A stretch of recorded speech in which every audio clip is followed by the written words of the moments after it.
Good evening, welcome to prime debate. ఆంధ్రప్రదేశ్లో ఇవాళ రాజకీయ వాతావరణం హాట్గా ఉంది. ముఖ్యంగా ప్రస్తుతం తిరుమల శ్రీవారి బ్రహ్మోత్సవాల సమయం. ముఖ్యమంత్రి జగన్మోహన్ రెడ్డి పట్టు వస్త్రాలు సమర్పించారు కొద్దిసేపటి క్రితమే. దానికన్నా ముందు ఆయన డిక్లరేషన్ ఇవ్వాలా ఇవ్వకూడదా అనే డిక్లరేషన్ ఒకటి 2-3 రోజులుగా కొనసాగుతోంది. ఇక అంతకుముందు నేపథ్యం చూసుకుంటే హిందూ మతం మీద దాడి జరుగుతోందని, కుట్రపూరితంగా ఎవరో వ్యవహరిస్తున్నారని, అనేక ఆలయాలు అలాగే విగ్రహాలు అంతర్వేది రథం దగ్ధం, ఈ వ్యవహారం కొంత చాలా సీరియస్గానే జరిగింది. దాని మీద ముఖ్యమంత్రి స్పందిస్తారేమో అనుకుంటే ముఖ్యమంత్రి స్థాయిలో స్పందన రాలేదు.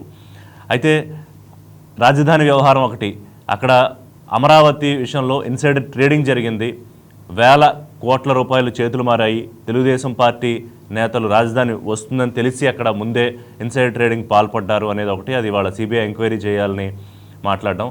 ఇక ఆంధ్రప్రదేశ్ ప్రభుత్వం తీసుకుంటున్న నిర్ణయాలకు సంబంధించి వరుసగా కోర్టులో ఎదురు దెబ్బలు తగలడం మీద కూడా, ఏకంగా విజయసాయిరెడ్డి రాజ్యసభలోనే ప్రస్తావించడం మీద, కోర్టుల వ్యవహారం అంటే ఈ జ్యుడిషియల్ వర్సెస్ ఎగ్జిక్యూటివ్ వ్యవహారం లెజిస్లేచర్లో ప్రస్తావించడం అనేది కూడా కీలకమైన ఇష్యూగా మారింది. ఇలా ఇంకా అనేక అంశాలు ఆంధ్రప్రదేశ్లో జరుగుతున్నాయి. ప్రత్యేక హోదా అంశం గురించి కూడా ఇప్పుడు పార్లమెంటు మొదలైన నేపథ్యంలో మళ్ళీ చర్చ వచ్చింది. ఈ అంశాలన్నిటి మీద ఒక కన్క్లూజన్ ఏమన్నా వచ్చే అవకాశం అనేది కనిపిస్తుందా? ప్రస్తుతం పాలన ఎలా ఉంది? ప్రతిపక్షాల పాత్ర ఏ విధంగా ఉంది? రానున్న ఎన్నికల్లో సమీకరణాలు ఏ విధంగా ఉంటాయి? అవన్నీ మాట్లాడడానికి ఇవాళ మనతో ప్రైమ్ డిబేట్లో సబ్బం హరి గారు జాయిన్ అవుతున్నారు. సీనియర్ పొలిటీషియన్, మాజీ ఎంపీ. ప్రైమ్ డిబేట్లో ఆయన జాయిన్ అవుతున్నారు. హరి గారు నమస్కారం అండి. నమస్కారం ఋషి గారు. హరి గారు ఎలా ఉన్నారు? బాగున్నానండి, థ్యాంక్ యూ. కొంచెం లేట్ అయినట్టున్నది. పర్లేదు, మనం కంటిన్యూ చేద్దాం సార్ ఆ టైము. రైట్. అయితే ముఖ్యంగా ఇప్పుడు తిరుమల దగ్గర నుంచి స్టార్ట్ చేద్దాం హరి గారు. ఎందుకంటే ముఖ్యమంత్రి అక్కడికి వెళ్ళారు. ప్రస్తుతానికి కొద్దిసేపటి క్రితమే, కొద్ది నిమిషాల క్రితమే ఆయన సమర్పించారు పట్టు వస్త్రాలు శ్రీవారికి. అయితే అంతకుముందు ఆయన ఏ మత విశ్వాసాన్ని నమ్ముతారో దానికి సంబంధించి, ఇక్కడ మరి హిందూ మతానికి సంబంధించి విశ్వాసం ఉందని డిక్లరేషన్ ఇవ్వాలి అనేది ఒకటి చర్చ. డిక్లరేషన్ వార్ గతంలో ఇవ్వలేదు, ఈసారి ఇవ్వాలి. దాని మీద సుబ్బారెడ్డి అసలు ఇవ్వాల్సిన అవసరం ఏంటని గతంలో మాట్లాడడం. అంటే ఇప్పుడు డిక్లరేషన్ మీద ఇంత రాద్ధాంతం అనేది అవసరమా అనే ప్రశ్న అడిగితే మమ్మల్ని ఏం చెప్తారు హరి గారు? రాజకీయాల్లో ఏ అవకాశం వచ్చినా, ఏ తప్పు జరిగినా దాన్ని రాజకీయం చేయడం అనేది ఇప్పుడు ప్రస్తుతం ఉన్న పరిస్థితుల్లో ప్రతి రాజకీయ పార్టీ చేస్తున్నటువంటి అంశంగానే చూడాలి. కొంతమంది ఏమవుతుందంటే రాజకీయం చేసేటప్పుడు దాన్ని మనం ఇంప్లిమెంట్ చేస్తే నష్టం లేదు, అలాంటప్పుడు ఎందుకు ఈ రగడ అని చేయొచ్చు. వాళ్ళు రగడ చేసినంత మాత్రాన నేను ఎందుకు చేయాలి ఈ అంశాన్ని లీడర్ నిర్ణయించుకోవచ్చు. ఋషి గారు, మీరు ఒకటి విట్నెస్ చేశారు. రాజశేఖర్ రెడ్డి గారు చంద్రబాబు నాయుడు గారిని అసెంబ్లీలో నిన్నెందుకు కన్నానని నీ తల్లి శోభ పడుతుంది, నీ తల్లి కడుపని అన్నాడు ఆయన. అవును. ఆ రోజు ఆంధ్రప్రదేశ్ అంతా అట్టుకుపోయింది. యాక్చువల్గా దాంట్లో రాజశేఖర రెడ్డి మాట్లాడిన మాటలో తప్పు లేదు, బట్ ఇష్యూ అయింది. మరుసటి రోజు ఒక్కరోజు అసెంబ్లీ అయినా, రెండో రోజు నేను ఆ మాట విత్డ్రా చేసుకుంటున్నాను, వెనక్కి తీసుకున్నాను, మన్నించండి అన్నారు. Issue close. అట్లాగే గతంలో కొన్ని సంఘటనలను పెట్టుకొని రాజకీయంగా ఉపయోగపడుతుందేమో. ఇక్కడ రెండు విషయాలు ఉన్నాయి. ఒకటి, ఆయన క్రిస్టియన్ అని జగం అంతా తెలుసు. వాళ్ళ మదర్ క్రిస్టియన్ అని, సిస్టర్ అని, తండ్రి అని, తాత అని. అలాంటప్పుడు పొలిటిసైజ్ చెయ్యాలని అనుకోవడం తప్ప రైటా అంటే దాంట్లో ఇంకొకరున్నా చేస్తారు. ఓకే. సో దీన్ని బీజేపీ వాళ్ళు చెప్పారు, తెలుగుదేశం వాళ్ళు చెప్పారు, కొత్తగా స్వాములు కూడా రోడ్డు మీదకి వచ్చారు.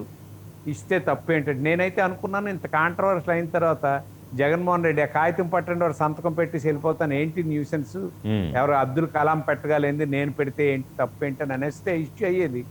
అవ్వకపోయినా ఈ రోజు తర్వాత మరలా అది డిస్కషన్కి రాదు. ఈ ఒక్క గట్టే ఈ ఆయన వెనక్కి వెళ్ళిపోతారు. పాపం ఏదో చెప్పారు బీజేపీ వాళ్ళు, మేమేమో ఒప్పుకోం, చేయాల్సిందే అని. అదే ఆ టసలు వచ్చేటప్పుడు ఒక్కొక్కరు ఒకలాగా రియాక్ట్ అవుతుంటారు. దీనివల్ల రాష్ట్రానికి నష్టం లేదు, దేశానికి నష్టం లేదు, ఎవరికి ఓట్లు పోయేది లేదు, ఒకరి ఓట్లు వచ్చేది లేదు. ఏముంది, నేను హిందూ మొత్తం ఎలాగా స్వరూపానంద స్వామితో పోయి ములిగొచ్చాను కదా, ఆ వ్రతం చేశాను కదా, లేదు పిండం పెట్టాను కదా మన పుష్కరాలప్పుడు, అవును. ఇది కూడా దాంట్లో ఒక భాగం. నేను ఒక సంతకం పెట్టేస్తే ఏమవుతుంది?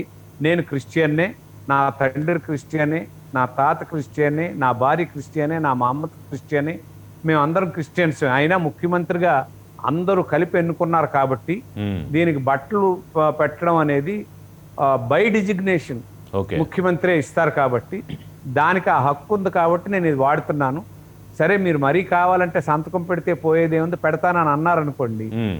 ఇంతసేపు మాట్లాడుకోవడానికో లేకపోతే మీకు నాకు చర్చలకు టీవీ అంటే ఛానల్లో చర్చలకు సుబ్బారెడ్డి అవసరం లేకుండా సుబ్బారెడ్డి గారు ఒక మాట పోయిండేది. అన్నారు ఇంతకు అతను ముందు. గౌరవించినట్టు కూడా చెప్పండి ఋషి గారు. సుబ్బారెడ్డి గారు ఒక మాట అన్నారు. ఇది ఇప్పుడు చెప్తున్నారు ఋషి గారు, లక్షల మంది శ్రీవారి దర్శనానికి వస్తూ ఉంటారు. అందులో మరి ఎవరు ఏ మతస్థులో అదంతా మనమేమి చెకింగ్ ఏం చేయం కదా, అందరూ వెళ్ళిపోతూ ఉంటారు. మరి అలా కొంతమంది ప్రముఖమైన వ్యక్తులకు మాత్రమే డిక్లరేషన్ ఎందుకు అంటే అసలు డిక్లరేషన్ అవసరమా అనే యాంగిల్ టీటీడీ చైర్మన్ మాట్లాడడం కరెక్టేనా? అంటే వీళ్ళు మాట్లాడింది, ఆయన మాట్లాడింది, నానిగారు మాట్లాడింది, నేను మాట్లాడింది, స్వామీజీలు మాట్లాడింది మనం పక్కన పెట్టేద్దాం ఋషి గారు. ఒకటే, ఉమ్, క్యూలో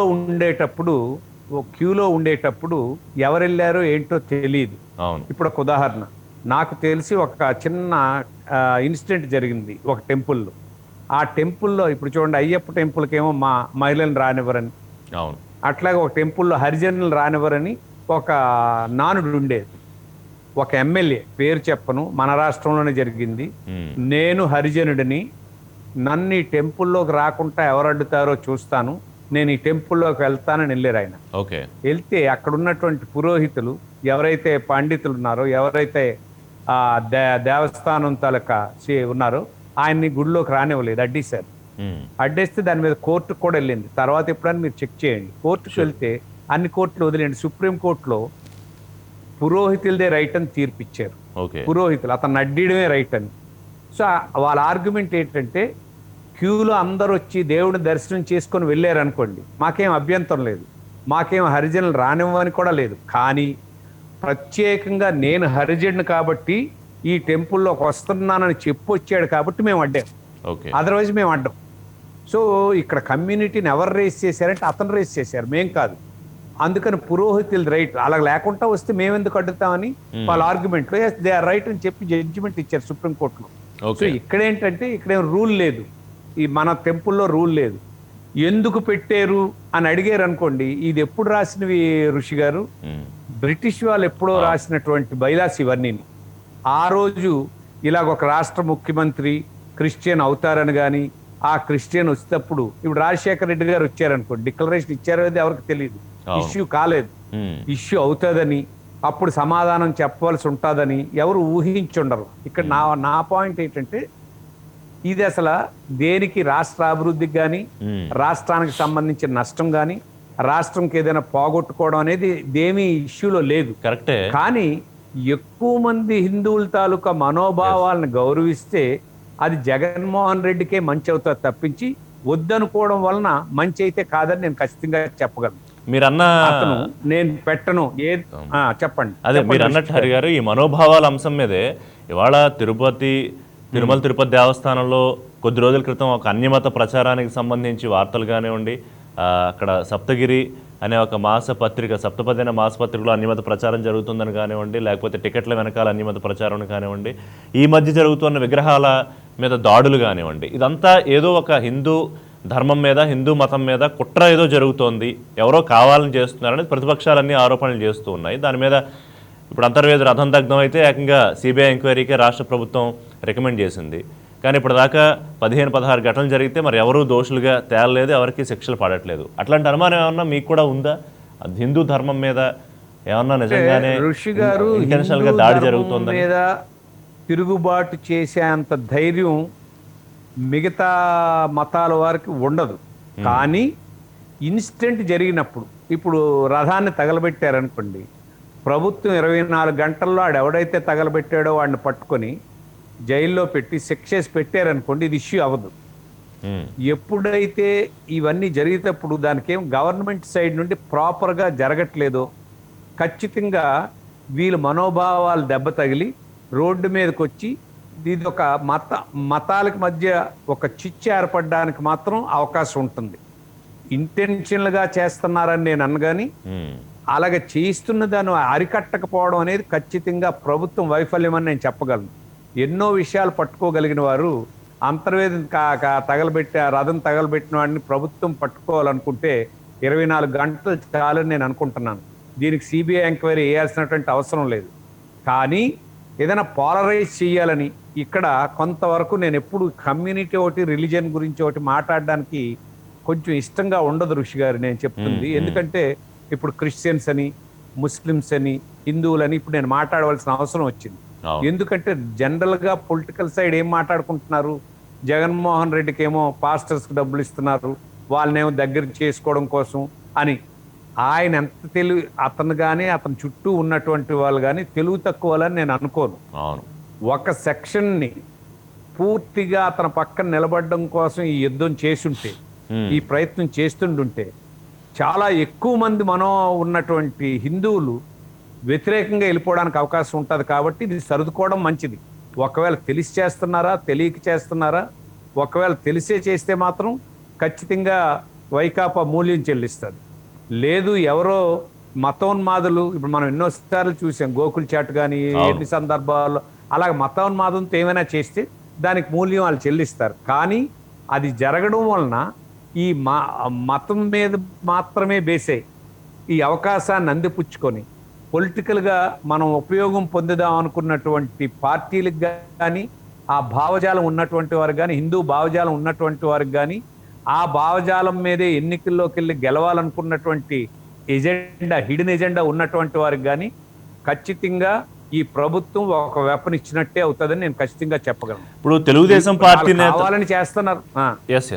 తెలుగుదేశం పార్టీ నేతలు ఇది ప్రభుత్వం కుట్ర, ప్రభుత్వం చేయిస్తున్న దాడులే అని మాట్లాడడాన్ని మీరు సమర్థిస్తారా? ఇది మేము మొట్టమొదట మన ఇద్దరం చర్చ ప్రారంభించేప్పుడే మీకు ఒక విషయం చెప్పాను. రాజకీయంగా అధికారంలో ఉన్నటువంటి వారు చిన్న తప్పు జరిగినా ప్రతిపక్షంలో ఉన్నటువంటి వారు దాని మైలేజ్ పొందడానికి ప్రతి అంశాన్ని వాళ్ళు తీసుకుంటారు. వాళ్ళు కాకపోతే ఇంకొకరు తీసుకుంటారు. బీజేపీ తీసుకుపోతే పవన్ కళ్యాణ్ తీసుకుంటారు. కమ్యూనిస్టులు ఒకలే దూరం అవ్వచ్చు. కానీ ఇది రైటా రాంగా అంటే ప్రతిపక్షంలో ఉన్నటువంటి వారు ఇది ఇలాంటి దాడులు జరిగినప్పుడు, ఇప్పుడు అట్లాగే ఒక టీడీపీ ఎందుకు మరి బీజేపీ కూడా అన్నది కదా ఇది తప్పు, ఖచ్చితంగా అతను డిక్లరేషన్ ఇవ్వకపోతే వెళ్ళను అని మాట కూడా అన్నారు. రెజల్యూషన్ చేశారా లేదో అది. అట్లాగే పవన్ కళ్యాణ్ కూడా అన్నారు ఇది మంచిది కాదు, ఇది ఒక పథకం ప్రకారం జరుగుతున్నటువంటి ఒక ప్రక్రియగానే నేను చూస్తున్నాను, ఇది కావాలనే ప్రభుత్వం చేస్తుందనే మాట వీరు అందరూ అంటున్నారు. నాట్ ఓన్లీ తెలుగుదేశం, ఒక కమ్యూనిస్టులు తప్పించి మిగతా అందరు కూడా మాట్లాడుతున్నారు. సో రాజకీయాల్లో తప్పు జరగకుండా ఉండేటట్టుగా మనం నడుచుకోవాలి తప్పించి, తప్పు జరిగితే మాత్రం ఖచ్చితంగా అడుగుతారు, దానికి సమాధానం చెప్పాల్సినటువంటి అవసరం, బాధ్యత ప్రభుత్వం మీద ఉంది. కానీ ఈ ప్రభుత్వం ఎవరికీ సమాధానం చెప్పదు. పవన్ కళ్యాణ్ అడిగినా సమాధానం చెప్పరు, చంద్రబాబు అడిగినా సమాధానం చెప్పరు, సిపిఎం సిపిఐ నాయకులు మధు వీళ్ళు మాట్లాడినా సరే, మధు గారు మన రామకృష్ణ గారు మాట్లాడినా సమాధానం చెప్పరు, కాంగ్రెస్ అధ్యక్షుడు శైలజానాథ్ చెప్పినా చెప్పరు, లేదు అతనికి వ్యతిరేకంగా ఉన్నదని ఆయన అనుకున్నటువంటి ఛానల్లో మాట్లాడినా దానికి సమాధానం చెప్పరు. నేను ఎవరికి సమాధానం చెప్పవసరం లేదని కూర్చునేటప్పుడు ఎవరి నిర్ణయాలు వాళ్ళు తీసుకొని వాళ్ళ అభిప్రాయాన్ని వెల్లబిస్తున్నారు. సో ఇది ఆగాలి అని అంటే, ఖచ్చితంగా ఫుల్ స్టాప్ పెట్టాలి అని అంటే ప్రభుత్వం ఖచ్చితంగా వచ్చి ఆన్సర్ చెప్పాల్సిన అవసరం ఉంది. ప్రభుత్వంగా సమాధానం చెప్పకపోతే ఎవరైనా అనుకోవడానికి, ఎవరైనా లబ్ధి పొందడానికి, ఎవరైనా దీన్ని విషయం చేయడం కోసం, ఎవరైనా దీన్ని వాళ్ళకు అనుకూలంగా మార్చుకోవడం కోసం ఏ ఒక్క రాజకీయ పార్టీ కూడా, స్వామీజీలు కూడా ఎవరు కూడా ఊరుకోవాల్సిన అవసరం కూడా లేదు. మీరు ఎదురుగా తప్పు చేస్తుంటే ఒక ఆయన ఆంజనేయుడు బొమ్మ ఎరగొట్టేస్తే చెక్కే కదా, లేదు వెండి విగ్రహాలు కొట్టేస్తే ఏముంది 4 లక్షలు పెడితే వస్తాయి కదా, లేకపోతే రథం కాల్ చేస్తే కట్టించి ఇచ్చేస్తాం కదా అనేటట్టుగా ఉండదు. ఇది సీరియస్ గా ఉంటుంది. ఈ సీరియస్ గా మలుపు తీసుకున్న తర్వాత ఇది ఆపలేని పరిస్థితి, చేతులు దాటిపోయిన తర్వాత వీళ్ళు ఆపలేరు. మూడ్ ఆఫ్ ద నేషన్ మనం చూసాం ఋషి గారు. ఒకప్పుడు భారతదేశంలో హిందువులందరూ పోలరైజ్ అవ్వడం అనేది మొదటిసారి మనం లాస్ట్ ఎలక్షన్లో చూసాం. ఒక సైడ్ వెళ్ళారు. దానికి అనేక కారణాలు.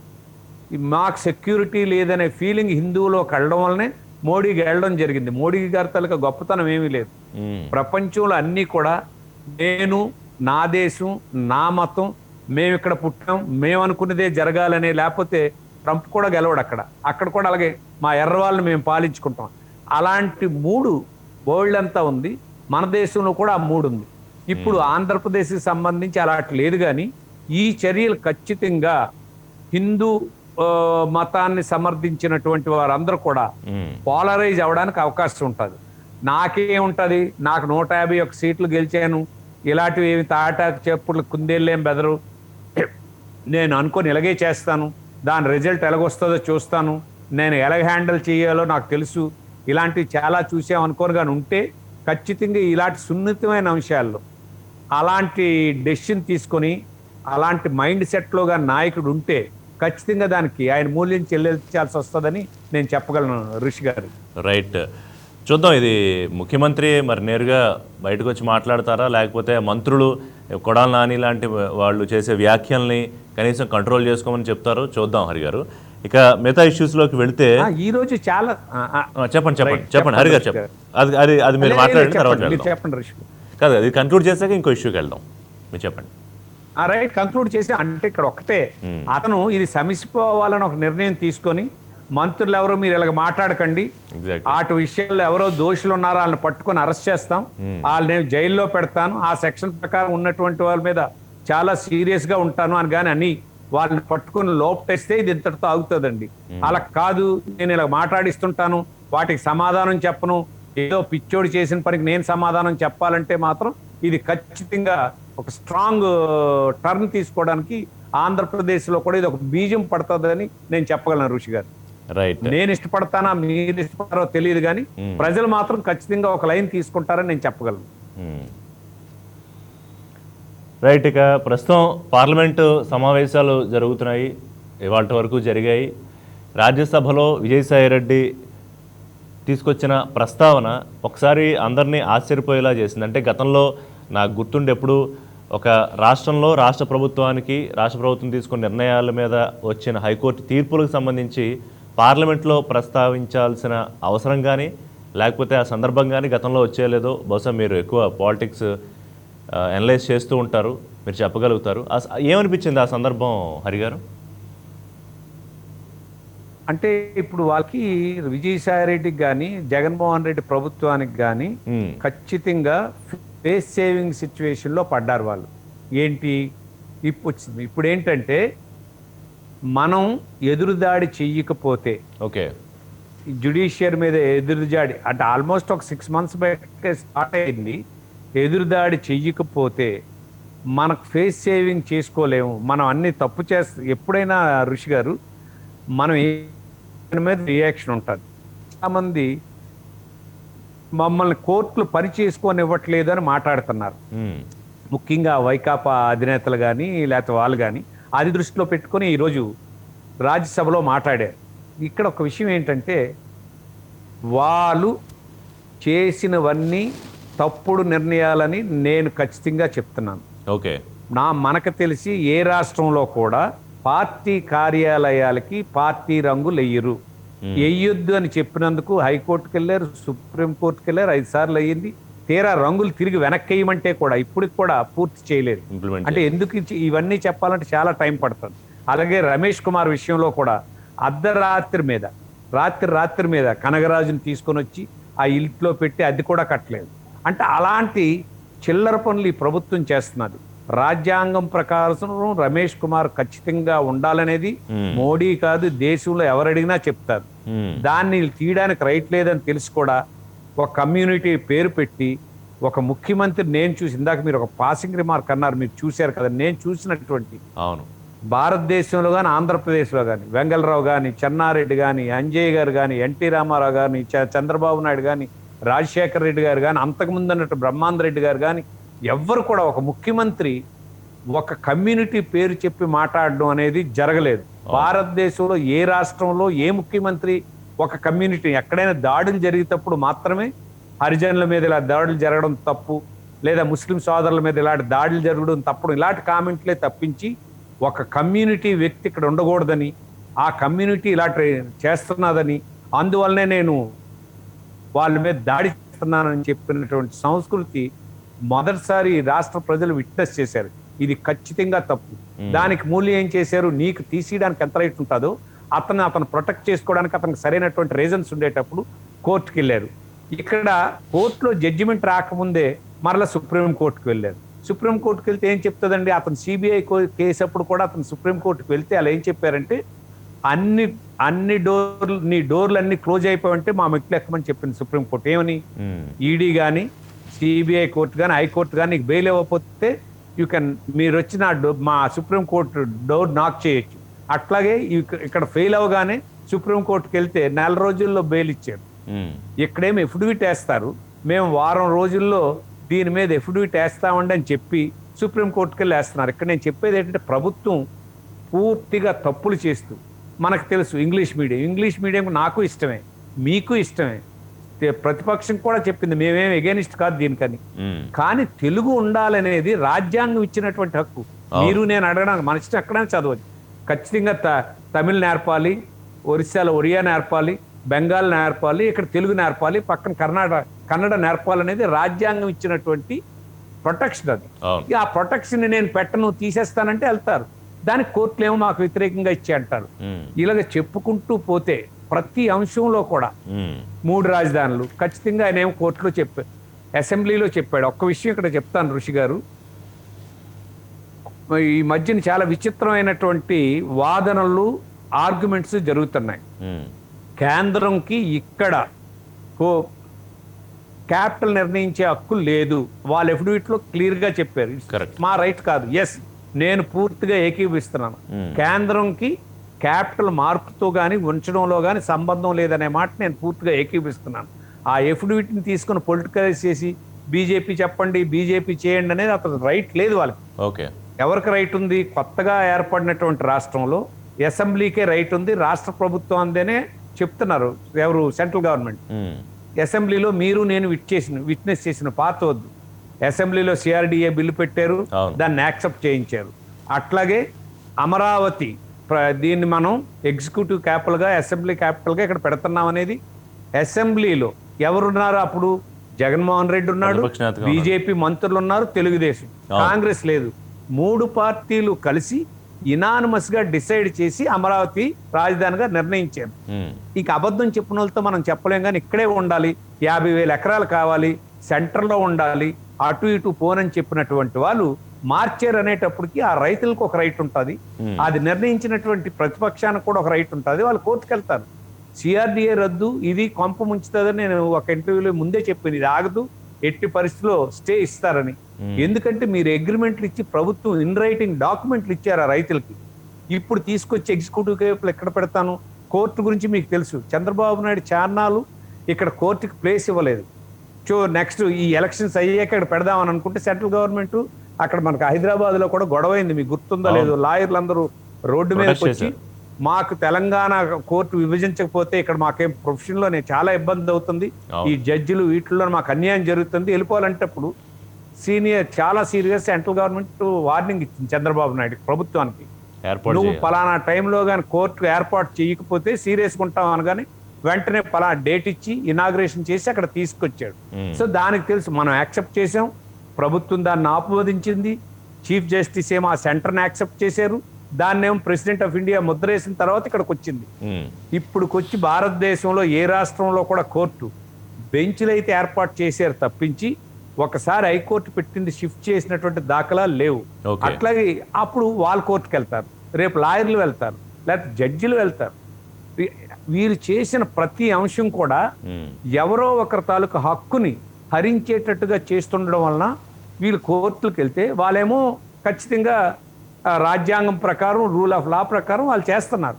ఇంకా పోలీస్ శాఖ పరిపాలన జుగుప్స్ కలుగుతుందండి నాకు వ్యక్తిగతంగా. ఇప్పుడు అచ్చెన్నాయుడిని తీసుకుందాం.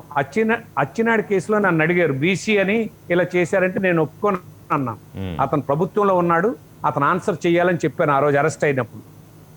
ఒకటి హ్యుమానిటీ లేకుండా ఆపరేషన్ అయి బ్లడ్ కారుతుంటే 8 గంటలు నడిపించి తీసుకెళ్ళడం మాత్రం మానవత్వం లేదు.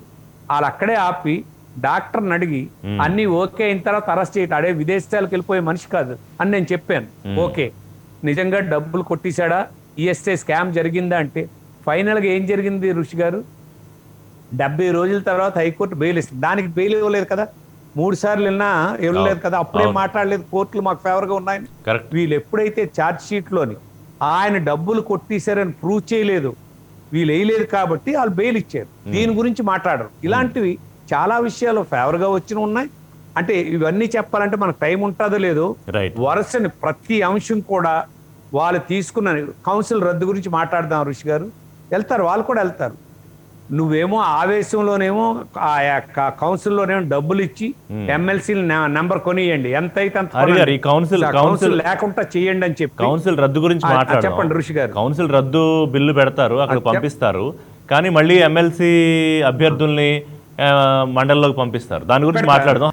మండలి రద్దు దాని గురించి మాట్లాడుకుంటున్నాం. సిఆర్డిఏ బిల్లు రద్దు, అలాగే మండలి శాసన మండలికి సంబంధించి తమకు బలం లేకపోవడం అంతా మనకి తెలిసిందే. అసలు ఆ మండలే ఉండకూడదని ప్రభుత్వం భావించింది. కానీ ఎమ్మెల్సీలు నామినేట్ చేస్తున్నారు, ఇప్పుడు ఎమ్మెల్సీలుగా కొత్తగా వస్తున్నారు.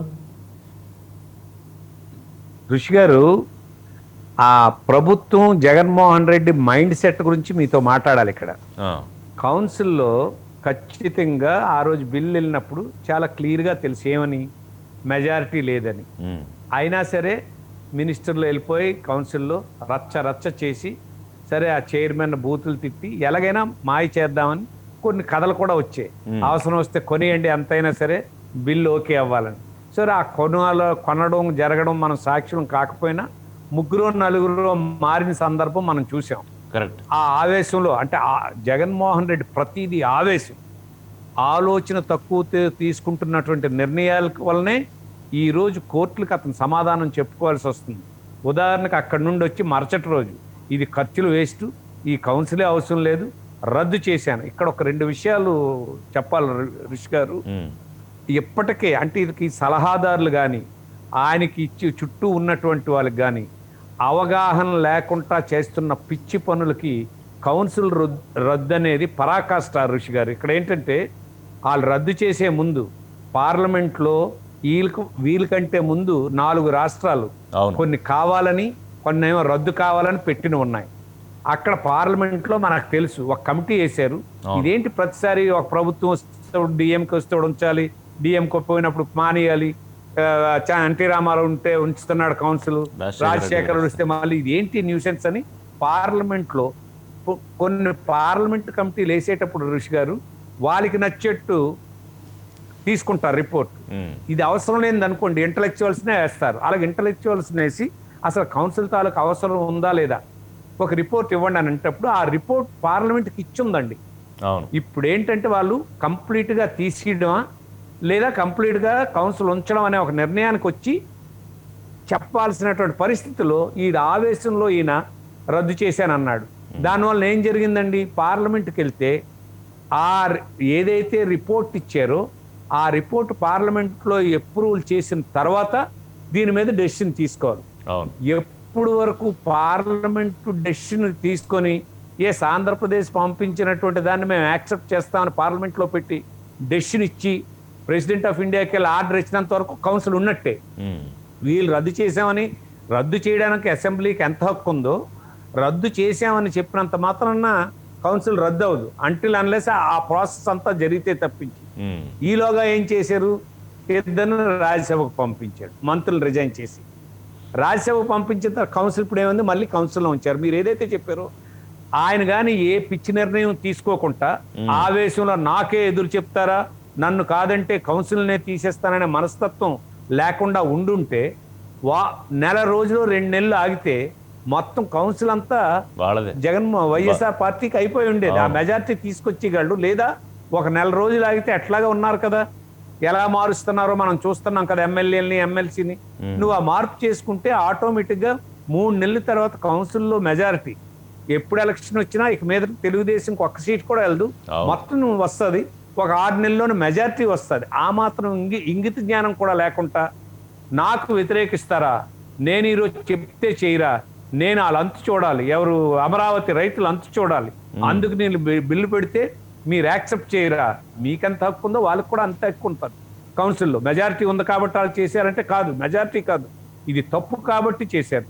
మీరు సిఆర్డిఏ రద్దు చేయడం తప్పు, అమరావతిని మారుస్తారనడం తప్పు కాబట్టి కౌన్సిల్లో ఆపారు. ఇప్పుడు ఏమైంది, సచ్చినట్టుగా మా ఇప్పుడు చచ్చినట్టుగా ఎమ్మెల్సీని పెడుతున్నారు, ఎమ్మెల్సీని నిర్ణయించుకుంటున్నారు.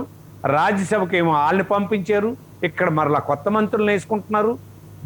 అంటే అనాలోచిత నిర్ణయాలు, అనాలోచిత చర్యలు, ఆవేశంతో చేస్తున్నటువంటి చర్యలకి మూల్యం చెల్లిస్తూ మాకేమో అన్యాయం చేస్తున్నారు కోర్టులని.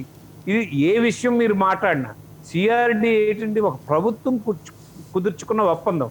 నేను ఢిల్లీలో కూడా ఒక ఆయన మాట్లాడేటప్పుడు అప్పటికి ఇంకా కేసు రాలేదు, ఈయన 2 విషయాల్లో ఇబ్బంది పడతాడని నేను ఒక 3 నెలల కిందటే చెప్పాను. సిఆర్డిఏ రద్దు చేయడానికి ఈయనకి రైట్ లేదు. వాళ్ళకి ఏమేం చేస్తామని రాసిచ్చారో ఇన్ రైటింగ్ ప్రభుత్వం సంతకాలు పెట్టున్నాయి. ఈ ప్రభుత్వం నా ఇష్టం నేను చేసేస్తామన్నా సరే, కేంద్ర ప్రభుత్వం ఒప్పుకున్నా సరే కోర్టులు మాత్రం ఒప్పుకో. రైతుల పక్షాన్ని నిలబడాల్సిందే, అది ఇంప్లిమెంట్ చేయాల్సిందే. ఈ టైం ఎంత పడుతుంది అనేది జరగవచ్చు. ఎట్టి పరిస్థితిలో కూడా అమరావతి నుండి ఎగ్జిక్యూటివ్ క్యాపిటల్ అనే పేరుతో ఏదైతే సెక్రటేరియట్ వైజాగ్ తీసుకురావాలనుకుంటున్నారో అది జరిగే పని కాదు. ఎందుకంటే ఖచ్చితంగా స్పష్టంగా సిఆర్డిఏలో కానీ అసెంబ్లీలో కానీ సంతకం పెట్టినటువంటి ఫ్లోర్ ఆఫ్ ద హౌస్ లో ఏదైతే రూలింగ్ ఉన్నారో అవి పట్టుకెళ్తారు. ప్రభుత్వం వస్తున్నప్పుడల్లా ఎవరో అధికారి మారినప్పుడల్లా మార్చేస్తామంటే అవ్వదు. రెండోది, ఇప్పుడు ఇంకొక ఉదాహరణ రిషి గారు, అతను ఎమ్మెల్యేలు టికెట్లు ఇచ్చుకున్నారు, కోర్టు ఏమని అన్నదండి? లేదా అతనికి ఇష్టం వచ్చిన మంత్రులకు ఇచ్చుకుంటారు, కోర్టు ఏమని అన్నదండి?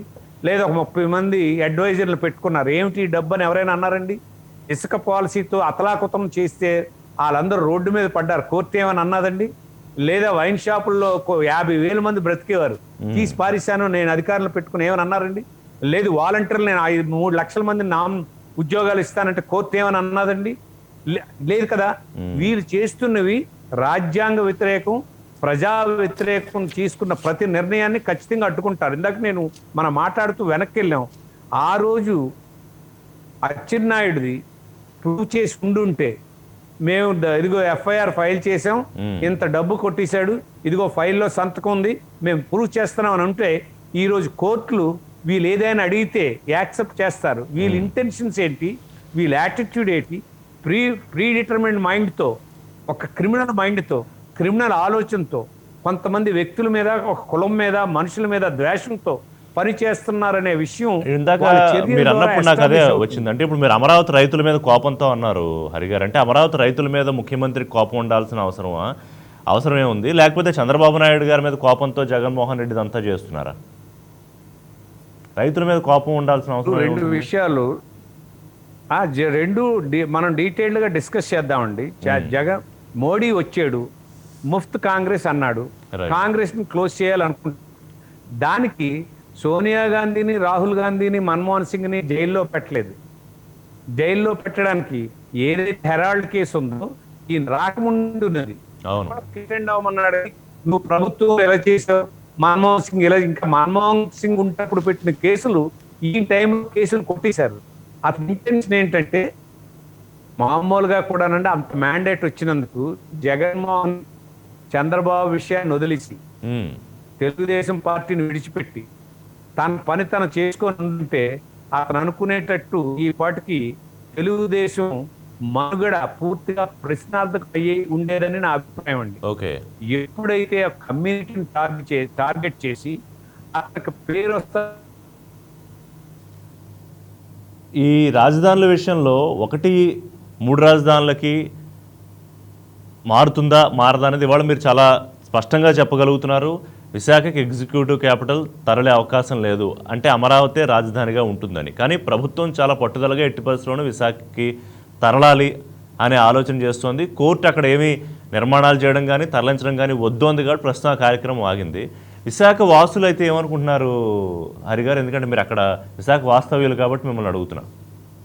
నేను డే 1 నుండి చెప్తున్నాను రిషి గారు, ఈ రాష్ట్రం అంతా, ఈ రాష్ట్రానికి ఒక మంచి ఫుల్ ప్లెడ్జ్డ్ క్యాపిటల్ కావాలనే భావంతో ఉన్నారు. నేను కూడా అందులో ఒకడిని. 5 కోట్ల మంది అటు రాయలసీమ నుండి కానీ, ఇటు ప్రకాశం నెల్లూరు కానీ, ఇటు విశాఖపట్నం నుండి కానీ సెంటర్లో అది ఒక డ్రీమ్ ప్రాజెక్ట్. నిజంగా ఇప్పటికీ చెప్తానండి, ఇక ముందు భారతదేశంలో ఏ ముఖ్యమంత్రి కానీ ప్రధానమంత్రి కానీ ఈ కార్యక్రమం చేయలేరండి. మీరు ఒక్క విషయం మనం విట్నెస్ చేసాం ఈ జనరేషన్లో. ఇప్పుడు ఒక 2,000 ఎకరాలు తీసుకోవడానికి ప్రయత్నం చేస్తే ఏ ప్రభుత్వం అయినా చెమటలు కట్టుతుంది, కానీ కొన్ని కోట్లు ఖర్చు పెట్టినా సరే రావట్లేదు. కానీ ఒప్పించి ప్రజల్ని భాగస్వామ్యం చేసి 35,000 ఎకరాలు తీసుకోవడం అనేది చిన్న విషయం కాదండి.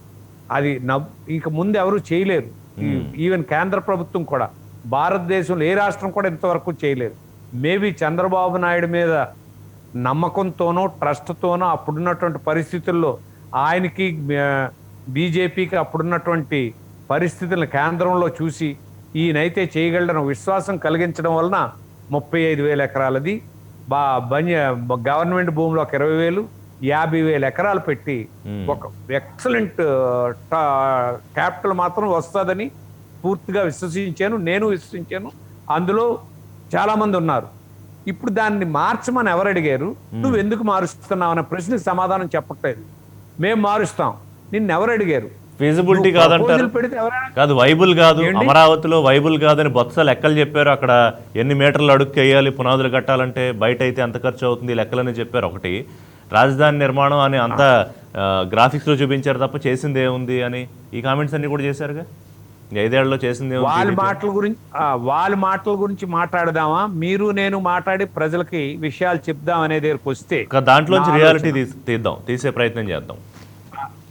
రైట్ అండి. ఇప్పుడు ఋషి గారు, అసెంబ్లీ ఉంది, కౌన్సిల్ ఉంది, సెక్రటేరియట్ ఉంది, కోర్టు ఉంది, ఎమ్మెల్యేలకి ఎమ్మెల్సీలకి క్వార్టర్స్ కట్టారు, ఐఏఎస్ ఆఫీసర్లు క్వార్టర్స్ కట్టారు, మినిస్టర్లు క్వార్టర్లు అయిపోయినాయి.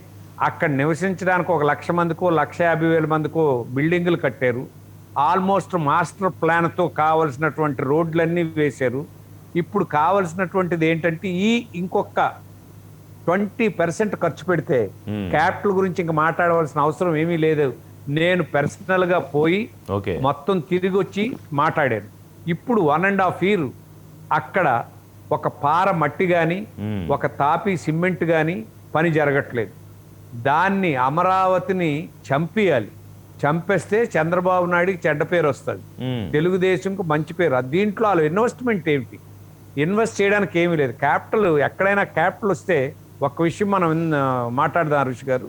50,000 ఎకరాలు ఇప్పుడైనా సరే ఎవరైనా లేఅవుట్ వేస్తే మోర్ దాన్ 60% పోతుందండి. మినిమం 50% పోతుంది. అంటే 50,000 ఎకరాలకి లేఅవుట్ వేస్తే, మామూలు లేఅవుట్ వేస్తే 30 feet road, 40 feet road, 50 feet రోడ్లు వేస్తారు. అదే అమరావతి మాస్టర్ ప్లాన్తో గ్రాఫిక్స్ అని ఆలనుకుంటే ఏ ఇల్లు కట్టుకున్నా, ఏ ప్రాజెక్టర్ కట్టినా ముందు మనకు కంప్యూటర్లో మనం చూడాలి, విజువలైజ్ చేసి చూడాలి. అది బ్రిడ్జ్ అయినా సరే, బిల్డింగ్ అయినా సరే, ఎలివేషన్తో సహా ఎలాగొస్తుంది అనేది తయారు చేస్తారు. అది తయారు చేసిన ప్రక్రియలో 50,000 ఎకరాల్లో 25,000 ఎకరాలేమో రోడ్లకి ఇన్ఫ్రాస్ట్రక్చర్కి పోతే, రైతులకు ఒక 12,000 ఎకరాలు పోతే, ఇకపోతే ఈ కౌన్సిల్కి కానీ కోర్టుకి కానీ వీటన్నిటికీ మినిమం 8,000 ఎకరాలు మిగిలింది. 8,000 ఎకరాలు మీకు అక్కడ ఉంటేనే ఒక యూనివర్సిటీ వస్తుంది, లేకపోతే హాస్పిటల్స్ వస్తాయి, లేదా మన ఐటీ కంపెనీలు వస్తాయి, చదువుకోవడానికి యూనివర్సిటీలు వస్తాయి. ఇవన్నీ రావాలంటే అంత ఎక్స్టెంట్ కావాలి. ఆ ఎక్స్టెంట్కి కావాల్సిన రూపకల్పన జరిగింది, ఇన్ఫ్రాస్ట్రక్చర్ జరిగింది. ఇంకొక 20% కంప్లీట్ చేసి ఉంటే షిఫ్ట్ చేయాల్సినట్టు అవసరం లేదు. సో వాళ్ళన్నట్టే నేను ఒక మాట మాట్లాడతాను. ఒకవేళ సెక్రటేరియట్ మార్చాలనుకోండి, సెక్రటేరియట్ మార్చడానికి విశాఖపట్నంలో ఏం కావాలండి? బిల్డింగ్ కావాలి. మంచి బిల్డింగులు ఒకవేళ మంచి బిల్డింగులు 2 కట్టేస్తే అయిపోయినట్టే కదా. ఆ 2 బిల్డింగులు కట్టడం కోసం 30 ఎకరాల్లో గెస్ట్ హౌస్లు ఎందుకు, 20 ఎకరాల్లో ముఖ్యమంత్రి భవనాలు ఎందుకండి 2 బిల్డింగులు కట్టడానికి? ఇక్కడేమో అతి తక్కువతో కంప్లీట్ చేసుకొని ఇన్ఫ్రాస్ట్రక్చర్ డెవలప్ చేసుకొని తీసుకోవచ్చు. అక్కడే ఉన్నారు, సెంటర్ అవుతుంది. ఎప్పుడు కూడా ఏ ఏరియా అయినా, ఇప్పుడు విశాఖపట్నం మేము చూసిన డెవలప్మెంట్, నేను చూస్తుండగా వచ్చినవి ఎన్ని చెప్పాలండి. జగదాంబ జంక్షన్ దగ్గర నిలబడి నేను చెప్తాను. స్టీల్ ప్లాంట్ వచ్చింది, పోర్టు 2 బెర్తలు ఉండి ఇప్పుడు ఎన్ని బెర్తలు వచ్చాయో తెలియదు, అంత పెద్ద పోర్ట్ అయింది. ఎంఎంటీసీ వచ్చింది, బిహెచ్పి వచ్చింది, షిప్ యార్డ్ వచ్చింది, జింక్ వచ్చింది, ఎన్టీపీసీ వచ్చింది. ఆ దోషులను పెట్టడానికి ఒక పెద్ద జైలు కట్టారు. అంటే నేను ఎందుకు చెప్తున్నానంటే, న్యాచురల్గా ఉన్నటువంటి టూరిజం డెవలప్మెంట్ చేయడానికి కావాల్సినటువంటి కాస్ట్లో కారిడార్ ఉంది, కాల్ ట్యాక్స్ ఉంది, ఎంఎంటీసీ ఉంది. మీరు ఎన్ని చెయ్యాలంటే అన్ని చేయడానికి ఇక్కడ కానీ కావాల్సినట్టు ఉంటే బోస్టన్ కన్సల్టెన్సీ ఇవన్నీ గ్రూప్ లాంటి హరిగారు బోస్టన్ కన్సల్టెన్సీ గ్రూప్ లాంటి ఇంటర్నేషనల్ వ్యవస్థలు ఇచ్చిన రిపోర్ట్ ప్రకారం కూడా ఓవరాల్గా చూసుకుంటే వాళ్ళు ఒక 50 సిటీలో ఎన్నో తీసుకుంటే కనుక గ్రీన్ ఫీల్డ్ సిటీ నిర్మాణం అనేది దానికన్నా కూడా బ్రౌన్ ఫీల్డ్ సిటీ ఆల్రెడీ ఉన్నదాన్ని డెవలప్ చేయడం అనేది తేలిక అనే కోణంలో వాళ్ళ రిపోర్ట్ కూడా ఉంది కదా. మీరు ఆ రిపోర్ట్ కూడా చదివే ఉంటారు. మీరు దాని గురించి ఎంత కాంట్రవర్సీ అయిందో మనకు తెలుసు. అది ఎవరిచ్చారు ఆ రిపోర్టు. ఇప్పుడు రిపోర్ట్ ఇస్తే ఒక్క విషయం రిషి గారు, ఒకవేళ రిపోర్ట్ ఇచ్చారనుకోండి, కమిటీ వేసిన తర్వాత రిపోర్ట్ ఇచ్చిన తర్వాత అసెంబ్లీలో పెట్టి అనౌన్స్ చేస్తారా, లేకపోతే కమిటీ రిపోర్ట్ ఇవ్వకముందే వీళ్ళు అనౌన్స్ చేస్తారా? ముందే జరిగింది. అక్కడే ట్రస్ట్ పోతుంది అనమాట, అక్కడే నమ్మకం పోతుంది. వీళ్ళు చెప్పి రిపోర్ట్ రాయిస్తారనమాట. 2, ఇప్పుడు అక్కడ మీకు వచ్చినటువంటి అంటే ఈ విశాఖపట్నంకి సంబంధించి మీరు రావడానికి కారణం ఏంటో మీరు చెప్పండి. అప్పుడు ఒప్పుకొని అసెంబ్లీలో ఒప్పుకొని ఇంత కన్స్ట్రక్షన్ అయిపోయిన తర్వాత, ఇంత హ్యూజ్ కన్స్ట్రక్షన్ అయిపోయిన తర్వాత ఒకసారి అంటారు ఇన్సైడ్ ట్రేడింగ్ అయితే 1.5 సంవత్సరం అయింది. ఎవరు తీసారు లోపల పెట్టడానికి అంత టైం కావాలా రిషి గారు? ఒకవేళ ఇన్సైడ్ ట్రేడింగ్ అయితే పట్టుకో అంటే నీ కెపాసిటీ లేదా, లేకపోతే అక్కడ జరగలేదా? మీరేమంటారు? కాదు, జరిగిందా? వేల కోట్ల కుంభకోణం జరిగిందా? ఎందుకంటే ముఖ్యమంత్రి ఏమన్నారంటే చెప్పండి, అతిపెద్ద భారీ స్కామ్ అన్నారు, అతిపెద్ద కుంభకోణం అన్నారు అమరావతిని. ఇది ఢిల్లీ వెళ్ళి కూడా మొట్టమొదటి ఢిల్లీ పర్యటనలో కూడా ఆయన పదం వాడారు. రిషి గారు ఇక్కడ ఒక విషయం చెప్తాను నేను నా అనుభవంతో. రిషి గారు కట్ అయిపోయినారు. వస్తుంది హరిగారు, మాట్లాడండి. వస్తుంది.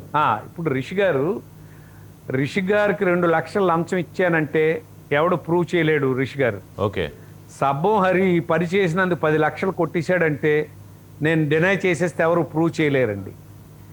ల్యాండ్ విషయం ఏంటంటే అక్కడ ల్యాండ్ ఉంది అంతే. ఆ ల్యాండ్ ఎవరిచ్చారో రైతుల పేరుని డాక్యుమెంట్లు ఉన్నాయి. ఆ ల్యాండ్ ఎవరి పేరు మీద రిజిస్టర్ చేశారో డాక్యుమెంట్లు ఉన్నాయి. సో దాన్ని ఎవరు హైడ్ చేయలేరు. ఇన్ని వేల ఎకరాలు రోడ్లకు ఎంత పోయింది, సెక్రటేరియట్కి ఎంత పోయింది, రైతులకు ఎంత ఇచ్చారనేది క్లిస్టల్ క్లియర్గా అది బ్లాక్ అండ్ వైట్లో ఉంటుందనే విషయాన్ని గ్రహించాల్సినటువంటి అవసరం ఉంది సార్. ఎవరైనా ఇక్కడ ఇన్సైడ్ ట్రేడింగ్ జరిగిందని అంటే నేను అదొక బూత్ పదం అని అంటాను. ఎందుకనంటే చంద్రబాబు నాయుడు 5 సంవత్సరాల్లో 5 లక్షల కోట్లు కొట్టేశాడని అంటే బడ్జెట్టే 1 లక్ష కోట్లు అయితే 5 లక్షలకి ఢిల్లీలో పుస్తకాలు పంచారు 6 లక్షల కోట్లని. అంటే ఈ ప్రభుత్వం అబద్ధాలు చెప్పడంలో నెంబర్ 1 అని నేను గట్టిగా చెప్పగలనండి. ఎందుకంటే పుస్తకాలు ప్రింట్ చేసి ఆధారాలు ఉన్నాయన్నటువంటి వాళ్ళు 1 లక్ష కోట్లు బడ్జెట్ అయితే 1,25,000 ఎలా తినేస్తారు? ఆ 1 లక్ష కోట్లలో 1 లక్ష కోట్లు అడ్మినిస్ట్రేషన్ పోయి ఏదో కాంట్రాక్ట్లు అవి ఇస్తే దాంట్లో కొట్టేయాలి. అంత తప్పించి ఇంకేమన్నా ఎక్కడైనా డెవలప్మెంట్ యాక్టివిటీ జరిగితే దాంట్లో డబ్బులు కొట్టేయాలి. మోడీ గారు ఒక మాట అన్నారు, గుర్తు చేస్తున్నాను హరి గారు. మోడీ గారు ఒక మాట అన్నారు ఏలూరు పర్యటన సందర్భంగా. పేటీఎం అన్నారు, సారీ ఏటీఎం అన్నారు. పోలవరం చంద్రబాబు నాయుడుకి ఏటీఎం లా ఉంది అని. ఇక్కడ దానికి కూడా సమాధానం మీకు చెప్తానండి. I'm not supporting that. ఇప్పుడు పోలవరం ఎవరు కడుతున్నారు ఋషి గారు? పోలవరం ఎవరు కడుతున్నారు? కేంద్రం కడుతుంది. కేంద్రం కట్టి కేంద్రం డబ్బులు ఇస్తానని చెప్పింది. ఇప్పుడు మీరే ఒక బిల్డింగ్ కట్టించుకుంటున్నారు ఋషి గారు. మీరు విజయవాడలోనో హైదరాబాద్లో ఒక బిల్డింగ్ కట్టించుకుంటారు, లేదా మనం అపార్ట్మెంట్ కొనుక్కుంటాం. అపార్ట్మెంట్కి బ్యాంక్ లోన్ ఇస్తే సిస్టమ్ ఏంటండి? ఇదిగో ఈ అపార్ట్మెంట్ ₹1,00,00,000, రిజిస్ట్రేషన్ అప్పుడు 20 లక్షలు రిలీజ్ చేస్తాం, స్లాబ్ అయిన తర్వాత 20 లక్షలు రిజిస్టర్ చేస్తాం, తర్వాత ఏమో ఇన్ఫ్రాస్ట్రక్చర్ అంతా పెట్టాక 20 లక్షలు ఇస్తాం, తర్వాత కంప్లీట్ అయి తాళం హ్యాండ్ ఓవర్ చేస్తే 20 లక్షలు ఇస్తారు. ఇదే సిస్టమ్ కదండి. అవును, దాంట్లో ఎన్హాన్స్ చేసుకోవచ్చు. కానీ పోలవరం ప్రాజెక్ట్ కాస్ట్ నిర్ణయించింది ఎవరు? మోడీ ప్రభుత్వం. పోలవరం జరుగుతుందా లేదనేది అక్కడ పిక్చర్ కనిపిస్తుంది. ఎంత 70% జరిగిందా, 60% జరిగిందా, జరగకుండా జరిగిందని చెప్పడానికి అక్కడ అవకాశం లేదు. దాన్ని అసెస్ చేసి ఎస్ 50% అయిందంటేనే కేంద్ర ప్రభుత్వం డబ్బులు ఇస్తుంది, 70% అయితేనే బ్యాలెన్స్ ఇస్తుంది. అలాంటప్పుడు అతను ఏటీఎం పేటీఎం అనడానికి, వీళ్ళు మాట్లాడడానికి చదువుకున్నటువంటి వాళ్ళ విజ్ఞులకి చాలా క్లియర్గా తెలుస్తుంది. ఎక్కడ 71% అసలు అక్కడ లేదు, పునాదులే లేదు, పోలవరం లేదన్నారు. ఈ గవర్నమెంట్ వచ్చిన తర్వాత 71% కంప్లీట్ అయింది. రాష్ట్ర ప్రభుత్వం 3,500 కోట్లు పెట్టింది. మా డబ్బులు మాకు ఇవ్వండి అని మళ్ళీ రిప్రజెంటేషన్ ఇస్తున్నారు. అంటే అబద్ధాలను ఎందుకంటున్నానంటే పోలవరం రివర్స్ టెండరింగ్ ఏం చేశారండి? పోలవరం నీకేం పాపం చేసింది? ఆ పోలవరం కానీ 1 yearలో కంప్లీట్ అయి ఉంటే ఈ ప్రాంతంలో ఈస్ట్ గోదావరి, శ్రీకాకుళం, వైజాగ్ మాకు డ్రింకింగ్ వాటర్ ప్రాబ్లం ఉండదు, ఇండస్ట్రీకి ప్రాబ్లం ఉండదు, ఆ ఇరిగేషన్కి ప్రాబ్లం ఉండదు. దాన్ని ఆపి తగలబెట్టి దాన్ని ఒక శ్మశానం కింద చేశారు. చంద్రబాబు నాయుడు శ్మశానం చేయలేదండి. మనం కూడా మన ఇళ్లలో రిషి గారు మీరు ఎప్పుడైనా డోర్ లాక్ చేసి ఒక 3 నెలలు ఇంటికి రాకుండా వెళ్ళండి. మళ్ళీ వస్తే ఇల్లు అంతా బూజు పట్టి ధూళితో ఉండి మళ్ళీ మనం క్లీన్ చేసుకోవాలి. ఇప్పుడు అమరావతిని ఆ పని చేస్తున్నారు. అక్కడ ఇసుక తీసుకెళ్లిపోయారు, సిమెంట్ బస్తా రేటు పెంచేశారు, 400 రూపాయలు చేశారు, దొరకట్లేదు, అక్కడ వర్క్ చేయట్లేదు. ఏ పొజిషన్లో అయితే గత ప్రభుత్వం విడిచిపెట్టి వెళ్ళిందో దాన్ని డిస్ట్రాయ్ చేస్తున్నారు తప్పించి కన్స్ట్రక్ట్ చేయడానికి అసలు వాళ్ళకి మనసు ఎలా గొప్పతుందో అర్థం అవట్లేదండి. అంత హ్యూజ్ కన్స్ట్రక్షన్స్ ని కంప్లీట్ చేస్తే అరే చంద్రబాబు నాయుడు పోయిన జగన్మోహన్ రెడ్డి వచ్చి 6 నెలల్లో కంప్లీట్ చేసి బ్రహ్మాండంగా తయారు చేసి మనకి ఇచ్చాడని జేజేలు కొట్టుండేవారు. అట్లాగే పోలవరం నువ్వేమని ఉంటే మీరు లిస్ట్ అంటే అప్పుడు క్రెడిట్ ఇనిషియేట్ చేసిన చంద్రబాబు నాయుడు ఖాతాలో పడుతుందని అనుకుని ఉంటారా బహుశా జగన్మోహన్ రెడ్డి? అలాగా సార్, అలాగ అనుకుంటే ఇది చాలా చిత్రమైనటువంటి ఇది. నాకు మా ప్రణబ్ ముఖర్జీ గారు ఒక మాట చెప్పారండి. ఓకే, ఇది ఈ సందర్భంగా చెప్పాలి. అదే దీనికి బెస్ట్ ఎగ్జాంపుల్ రాజకీయాల్లో అధికారంలో ఉన్నటువంటి వారు, ప్రతిపక్షంలో ఉన్నటువంటి వారు ఈ యాటిట్యూడ్ మార్చకపోతే ఈ దేశం ముందుకెళ్ళడం కష్టం. జిఎస్టీ బిల్లు తయారు చేసింది ప్రణబ్ ముఖర్జీ, అవును, మన్మోహన్ సింగ్ ఆర్థిక శాస్త్రవేత్త, మన ఎవరు చిదంబరం, ఇలాంటి ఉద్దండులు భారతదేశంలో అందరు కూర్చొని ఇండస్ట్రీలు పెట్టుకొని జిఎస్టీ బిల్లు తయారు చేస్తే ఆ రోజు ఆ జిఎస్టీ బిల్లుని నేను యాక్సెప్ట్ చేయనని రిజెక్ట్ చేసినటువంటి ముఖ్యమంత్రి గుజరాత్ నరేంద్ర మోడీ రిజెక్ట్ చేశాడు. అతను ప్రధానమంత్రి అయిన తర్వాత ఈ జిఎస్టీ దేశానికి అవసరం, దీన్ని ఇంప్లిమెంట్ చేయాలన్నాడు. ఇంప్లిమెంట్ చేయాలనంటే ఎవరైతే రాజ్యసభలో ప్రధాన ప్రతిపక్షం ఇది నిర్మించడానికి కారకులైనటువంటి చిదంబరం, గులాం నబీ ఆజాద్ వీళ్ళందరూ కూడా జిఎస్టీని వ్యతిరేకించారు. ఇది గబ్బర్ సింగ్ ట్యాక్స్ అన్నారు. ఇంక ఇప్పుడు మనం ప్రజలు ఎవరి మాట నమ్మాలండి? ఆ మేధావులు తయారు చేసినటువంటి జిఎస్టీ రైట్ అని నమ్ముదామా? ఈ రోజు ఇంప్లిమెంట్ చేయడానికి వచ్చేటప్పటికి వద్దన్నటువంటి వాడేమో ఇంప్లిమెంట్ చేయమంటున్నాడు. ఎవరు తయారు చేశారో వాళ్ళేమో ఈ బిల్లు మంచిది కాదని చెప్తున్నారు, సవరణలు కోరుతున్నారు. ఈ రోజు నిన్న జరిగినటువంటి ఫార్మర్స్ బిల్లు మీద కూడా ఇదే జరిగింది. ఇది తయారు చేసిందనేమో కాంగ్రెస్ పార్టీ, ఈ రోజు వాకౌట్ చేసింది కాంగ్రెస్ పార్టీ.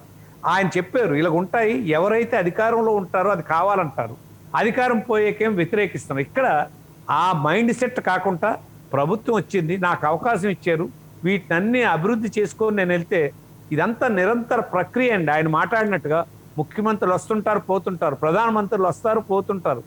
ప్రజలు ఇన్ఫ్రాస్ట్రక్చర్ పర్మనెంట్ గా ఉంటది. ఎప్పుడో నాగార్జున సాగర్ కడితే ఈ రోజు మాట్లాడుతున్నామండి, బక్రానంగల్ కడితే ఈ రోజు మాట్లాడుతున్నాం. ఋషి గారు హాయిగా అది కంప్లీట్ చేసి ఉంటే పోలవరం వాళ్ళ నాన్న డ్రీము, ఆయన కష్టపడి తెచ్చినటువంటిది. చంద్రబాబు నాయుడు వచ్చిన తర్వాత పోలవరం చేస్తారంటున్నారుగా, 2021 చేసేస్తామని చెప్పారుగా. ఇవాళ కూడా నిన్న ఢిల్లీ వెళ్ళి కలిశారు రాష్ట్ర నీటిపారుదల శాఖ మంత్రి. ఆ తాజా సవరించిన దానికి షెకావత్ ఆమోదం కూడా తీసుకున్నారు. 46,000 కోట్లు ఎంతో సబ్జెక్టు కరెక్షన్ అంటే తగ్గించారు. 56,000 కోట్లు 52,000 కోట్ల నుంచి తగ్గించుకున్నారు. వీళ్ళు కాగితాలు ఇవ్వడమే కానీ తప్పించి నాకు తెలిసి పార్లమెంట్ లో నేను, ఉండవల్లి అరుణ్ కుమార్ గారు, లగడపాటి రాజగోపాల్ గారు, మా అందరికీ తెలిసినటువంటి అంశం ఒకే ఒక అంశం సార్ ఋషి గారు, పోలవరానికి 15,000 కోట్ల మాత్రమే కేంద్రం ఇస్తుంది.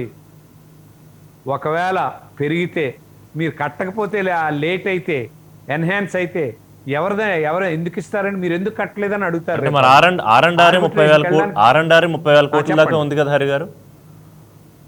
అదే ఇప్పుడు ల్యాండ్స్ గురించి వాళ్ళు మాట ఇవ్వలేదండి సెంట్రల్ గవర్నమెంట్. నేను మళ్ళీ చెప్తున్నాను, ఓన్లీ పోలవరం ప్రాజెక్ట్ ఇప్పుడు మనకు నేషనల్ హైవే రోడ్ వేసేటప్పుడు దానికి కావాల్సిందంతా ఇస్తారు తప్పించి ల్యాండ్ ఎక్విజిషన్ స్టేట్ గవర్నమెంటే చేయాలి. ఇక్కడ అది ఉంది. కానీ ఇప్పుడు ఈ 10 ఏళ్లలో జరిగినటువంటి చేంజ్ ఏంటండి? 10 ఏళ్ల క్రితం అక్కడ ఎకరం 10,000 20,000 ఉంటే ఇప్పుడు ఏమో 50 లక్షలు 60 లక్షలు అయింది. పొలిటికల్ గా ఏం చేస్తారు, ఇంకొంచెం ఎక్కువ రేస్ చేయండి మీకు డబ్బులు వస్తాయని చెప్తారు. సో అంత ప్యాకేజ్కి వచ్చేటప్పటికి వాళ్ళు ఎవరు వాళ్ళేమో మేము ప్రాజెక్ట్ మొదలు పెట్టినప్పటికి ఇప్పటికి 1 లక్ష రూపాయలు 2 లక్షలు ఇస్తామని అంటే వాటిని ఇప్పుడు వీళ్ళు తీసుకోరు. ఇది అన్నెసరీగా కాంప్లికేటెడ్గా తయారయ్యి జరిగేది ఏంటంటే ప్రాజెక్ట్ కంప్లీట్ అవ్వదు. ఆ మోడీకి కూడా ఒక ఎక్స్పీరియన్స్ ఉంది కదండి. నర్మదా ప్రాజెక్ట్ కాంగ్రెస్ వాళ్ళు నన్ను ఎంత హింస పెట్టారు, 20 సంవత్సరాలు చేశారు నేను అది కంప్లీట్ చేయడానికని అతనే చెప్పాడు. సో ఆ ఉద్దేశంతో కేంద్రంకి వద్దని చెప్పి నిత్యం కట్టుకోమని చెప్పింది కూడా ఆయనే. లేకపోతే మోడీ యాక్సెప్ట్ చేయకపోతే చంద్రబాబు నాయుడుకి ప్రాజెక్ట్ ఎవరు కట్టమనమని. తర్వాత జరిగినటువంటి రాజకీయ విభేదాల వలన ఇది ఆగిపోవలసినటువంటి అవసరం వచ్చింది. కానీ బట్ మోడీ యాంగిల్ కూడా సెంట్రల్ గవర్నమెంట్ గాని ఉంటే మీరు కట్టలేరు అని యాక్సెప్ట్ చేయడానికి, ఎప్పుడైతే మన ప్రత్యేక హోదా పోయిందో, ఎప్పుడైతే ప్యాకేజ్ ఇచ్చారో ఆ టైంలో డిస్కషన్ ఏంటంటే మాకు పోలవరం ఇచ్చేస్తే మేము కట్టుకుంటామంటే అతను యాక్సెప్ట్ చేశారు సెంట్రల్ గవర్నమెంట్. నిజంగా అది ఆ రోజు ఈయనకెందుకు కావాలి, ఈయనకెందుకు ఇవ్వాలి, డబ్బులు కొట్టడానికి అడుగుతున్నారు, కేంద్రం కడితే బాగుంది కదా అని మాట్లాడినటువంటి వాళ్ళు ఈ రోజు కేంద్రం కట్టిందా? రాష్ట్ర ప్రభుత్వం ఆల్రెడీ కట్టింది. 71% కంప్లీట్ అయిపోయింది. దాంట్లో సుమారు 3,000 కోట్లు subject to the correction. Bill సంవత్సరాలు ఎందుకు ఇవ్వలేదండి కేంద్రం? చంద్రబాబు నాయుడు మీద కోపం ఉంటే నువ్వెందుకు తీసుకోలేదు? నువ్వెందుకు రీటెండర్ పిలిచినటువంటి రివర్స్ టెండర్ పిలిచినటువంటి వాడిని ఏమని చెప్పే పాత టెండర్ ఎవరైతే కన్స్ట్రక్ట్ చేశారో మీరు నా డబ్బులు పేమెంట్ చేస్తేనే రివర్స్ టెండర్కి వెళ్ళండి అంటే నీకు డబ్బులు ఇచ్చిన తర్వాతే కాంట్రాక్టర్ వర్క్ ఇస్తామని చెప్పి వారాలుగా వడంబడికై ఆయన కూడా నాకు తెలుసు. ఎందుకంటే ఈ రోజుకి రివర్స్ టెండర్ పిలిచాడు, 500 కోట్లు 700 కోట్లు తక్కువ పిలిచే మిగిలించానన్నాడు. 1.5 yearలో పని చేయలేదు. ఇప్పుడేమవుతుందండి? మొత్తం ఎన్హాన్స్ అయిపోయి నీ 300 రివర్స్ టెండర్ వదిలి ఇప్పుడు కొత్త రేట్ల మీద కొత్తగా SSR రేట్ల మీద కానీ ఇప్పుడు పిలిస్తే ఎవరు ఇదే పని చేయడానికి రారు. ఎందుకంటే ట్రాక్ రికార్డు బాగలేదు. నువ్వు బిల్లులు ఇవ్వవు, ఎవరిని కాంట్రాక్టులకు బిల్లులు ఇవ్వవు. నువ్వు చెప్పినటువంటి వాడికి ఈరోజు లిక్కర్ బిజినెస్ ఏమైందండి? మద్యపానం టోటల్గా ఎవరు రాపోవడానికి కారణం ఏంటండి? నేనే చేసుకుంటాను, ఆ మొత్తం లాభం నేనే తీసుకుంటాను, సింగిల్ విండో అని పెట్టుకొని ఎవరైతే బ్రాండ్స్ గురించి మాట్లాడుతున్నారో ఆ బ్రాండ్లు ఇక్కడ రావట్లేదు. వస్తే కమిషన్లు పేమెంట్ ఇవ్వడు ఈ ప్రభుత్వం. పేమెంట్ మనకెందుకురా బాబు అని ఒక కంపెనీ పెట్టడానికి రావట్లేదు, ఒక ఇండస్ట్రీ పెట్టడానికి రావట్లేదు. ఋషి గారు మీకు ఒక్క విషయం చెప్తాను. ముఖ్యమంత్రి సంగతి వదిలేయండి. ఈ రోజు క్యాబినెట్ లో ఉన్నటువంటి మంత్రులు ఎవరైనా మీ ముందుకొచ్చి ఇదిగో నేను టూరిజం మంత్రిని, ఈ రాష్ట్రానికి ఇది ప్రాజెక్ట్ తెచ్చాను, నేను ఇండస్ట్రియల్ మినిస్టర్ని, నేను ఈ ప్రాజెక్ట్ తెచ్చాను, నేను ఇరిగేషన్ మినిస్టర్ని, నేను ఈ ప్రాజెక్ట్ తెచ్చి స్టార్ట్ చేశాను, లేదు నేను R&B మినిస్టర్ని, ఈ హైవేలు తెచ్చి నేను స్టార్ట్ చేశాను, ఇట్లాగా లేదు మీ ఇష్టం వచ్చిన ఎవరైతే ఉన్నారో ఒక్క పని చెప్పమనండి. ఒక్కటి మేము అధికారంలోకి వచ్చి తెచ్చామని ఈ రోజుకి చెప్పలేదు. లేదు కదా, ఉన్నవన్నీ వెనక్కి వెళ్ళిపోయాయి. ఉన్నవన్నీ కూడా ఒకటి చాప్ చుట్టుకొని పోతున్నారు. రివర్స్ టెండరింగ్ కాదు, రివర్స్ డెవలప్మెంట్ తీసుకోవాలనుకుంటే డెవలప్మెంట్ రివర్స్ అవుతుంది అనమాట. అందరూ లల్లు గ్రూప్ పోతుంది, అదానీ గ్రూప్ పోతుంది, రిలయన్స్ గ్రూప్ పోతుంది, ఎక్స్పాన్షన్ మానేస్తాడు, కొత్త ఇండస్ట్రీస్ ఒక్కటి రాదు, ఒక సెల్ కంపెనీ రాదు, ఒక ఐటీది రాదు. ఏదండి రిషి గారు? బ్యాంకు లోన్లు కూడా మేము ఇవ్వం, ముందు కమిట్ అయిన వాళ్ళు కూడా విత్డ్రా చేసుకుంటున్నాం అనే పరిస్థితి కూడా చూసాం కదా వరల్డ్ బ్యాంక్. అంటే పైకి ఎవరెన్ని చెప్పినా ఒక్క విషయం రిషి గారు, ఎవరైతే గత ఎన్నికల్లో మనం ఒక ఛాన్స్ ఇవ్వాలి, కారణాలు ఏదైతే కానివ్వండి, చంద్రబాబు మీద కోపమా లేకపోతే ఇంకే కారణాలు, లేకపోతే మరొకసారి చేంజ్ చేసి చూద్దాం అనుకున్నటువంటి వాళ్ళు గతంలో ఎవరైతే ఓట్లేశారో ఒరిజినల్ గా టీడీపీకి ఉండాల్సిన క్యాడర్ టీడీపీకి ఉంది, జగన్మోహన్ రెడ్డికి ఉండాల్సిన క్యాడర్ జగన్మోహన్ రెడ్డికి ఉంది. కానీ న్యూట్రల్సే చాలా ఇంపార్టెంట్. కరెక్ట్. ఎవరైతే న్యూట్రల్స్ ఒక చేంజ్ కావాలని జగన్మోహన్ రెడ్డికి ఓటేశారో దాంట్లో మోర్ దాన్ 80% లెంపలు వేసుకుంటున్నారు. రిషి గారు, మనం తప్పు చేశాం, రాష్ట్రానికి అన్యాయం చేశాం, అభివృద్ధి విఘాతానికి తీసుకొచ్చాం. సరే ఇంకో 2 సంవత్సరాల తర్వాత లేకపోతే 1 నేషన్ 1 ఎలక్షన్ వస్తే అప్పటికి పరిస్థితులు ఎలా మారుతాయో తెలియదు. కానీ యాజ్ ఆన్ టుడే తప్పు చేసాం, మనం విజ్ఞత కోల్పోయి అంటే ఒక్కటి ఈయన చేస్తాడో లేదో తెలియదు. చంద్రబాబు నాయుడు చేశాడు ఖచ్చితంగా. ఈయన చేయలేకపోయినా పర్వాలేదు, కానీ డిస్ట్రక్షన్ చేస్తాడని ఎవరు ఊహించలేదండి. ఇప్పుడు ఇంత మంచి మ్యాండేట్ వచ్చింది. ఎన్నికల ప్రస్తావన తీసుకొచ్చారు కాబట్టి హరిగారు, ఒకటి జమిలీ ఎన్నికలు గురించి చర్చ జరుగుతోంది దేశవ్యాప్తంగా 2022 చివరక 2023 ప్రారంభం అని. ఎలా ఉంటాయి ఆంధ్రప్రదేశ్ రాష్ట్రంలో సమీకరణాలు మీ అంచనా ప్రకారం? ఎందుకంటే తెలుగుదేశం పార్టీ పూర్తిగా కనుమరుగైపోతుంది అనేది ఇవాళ బీజేపీ వైసీపీ ఇద్దరు చెప్తున్నమాట.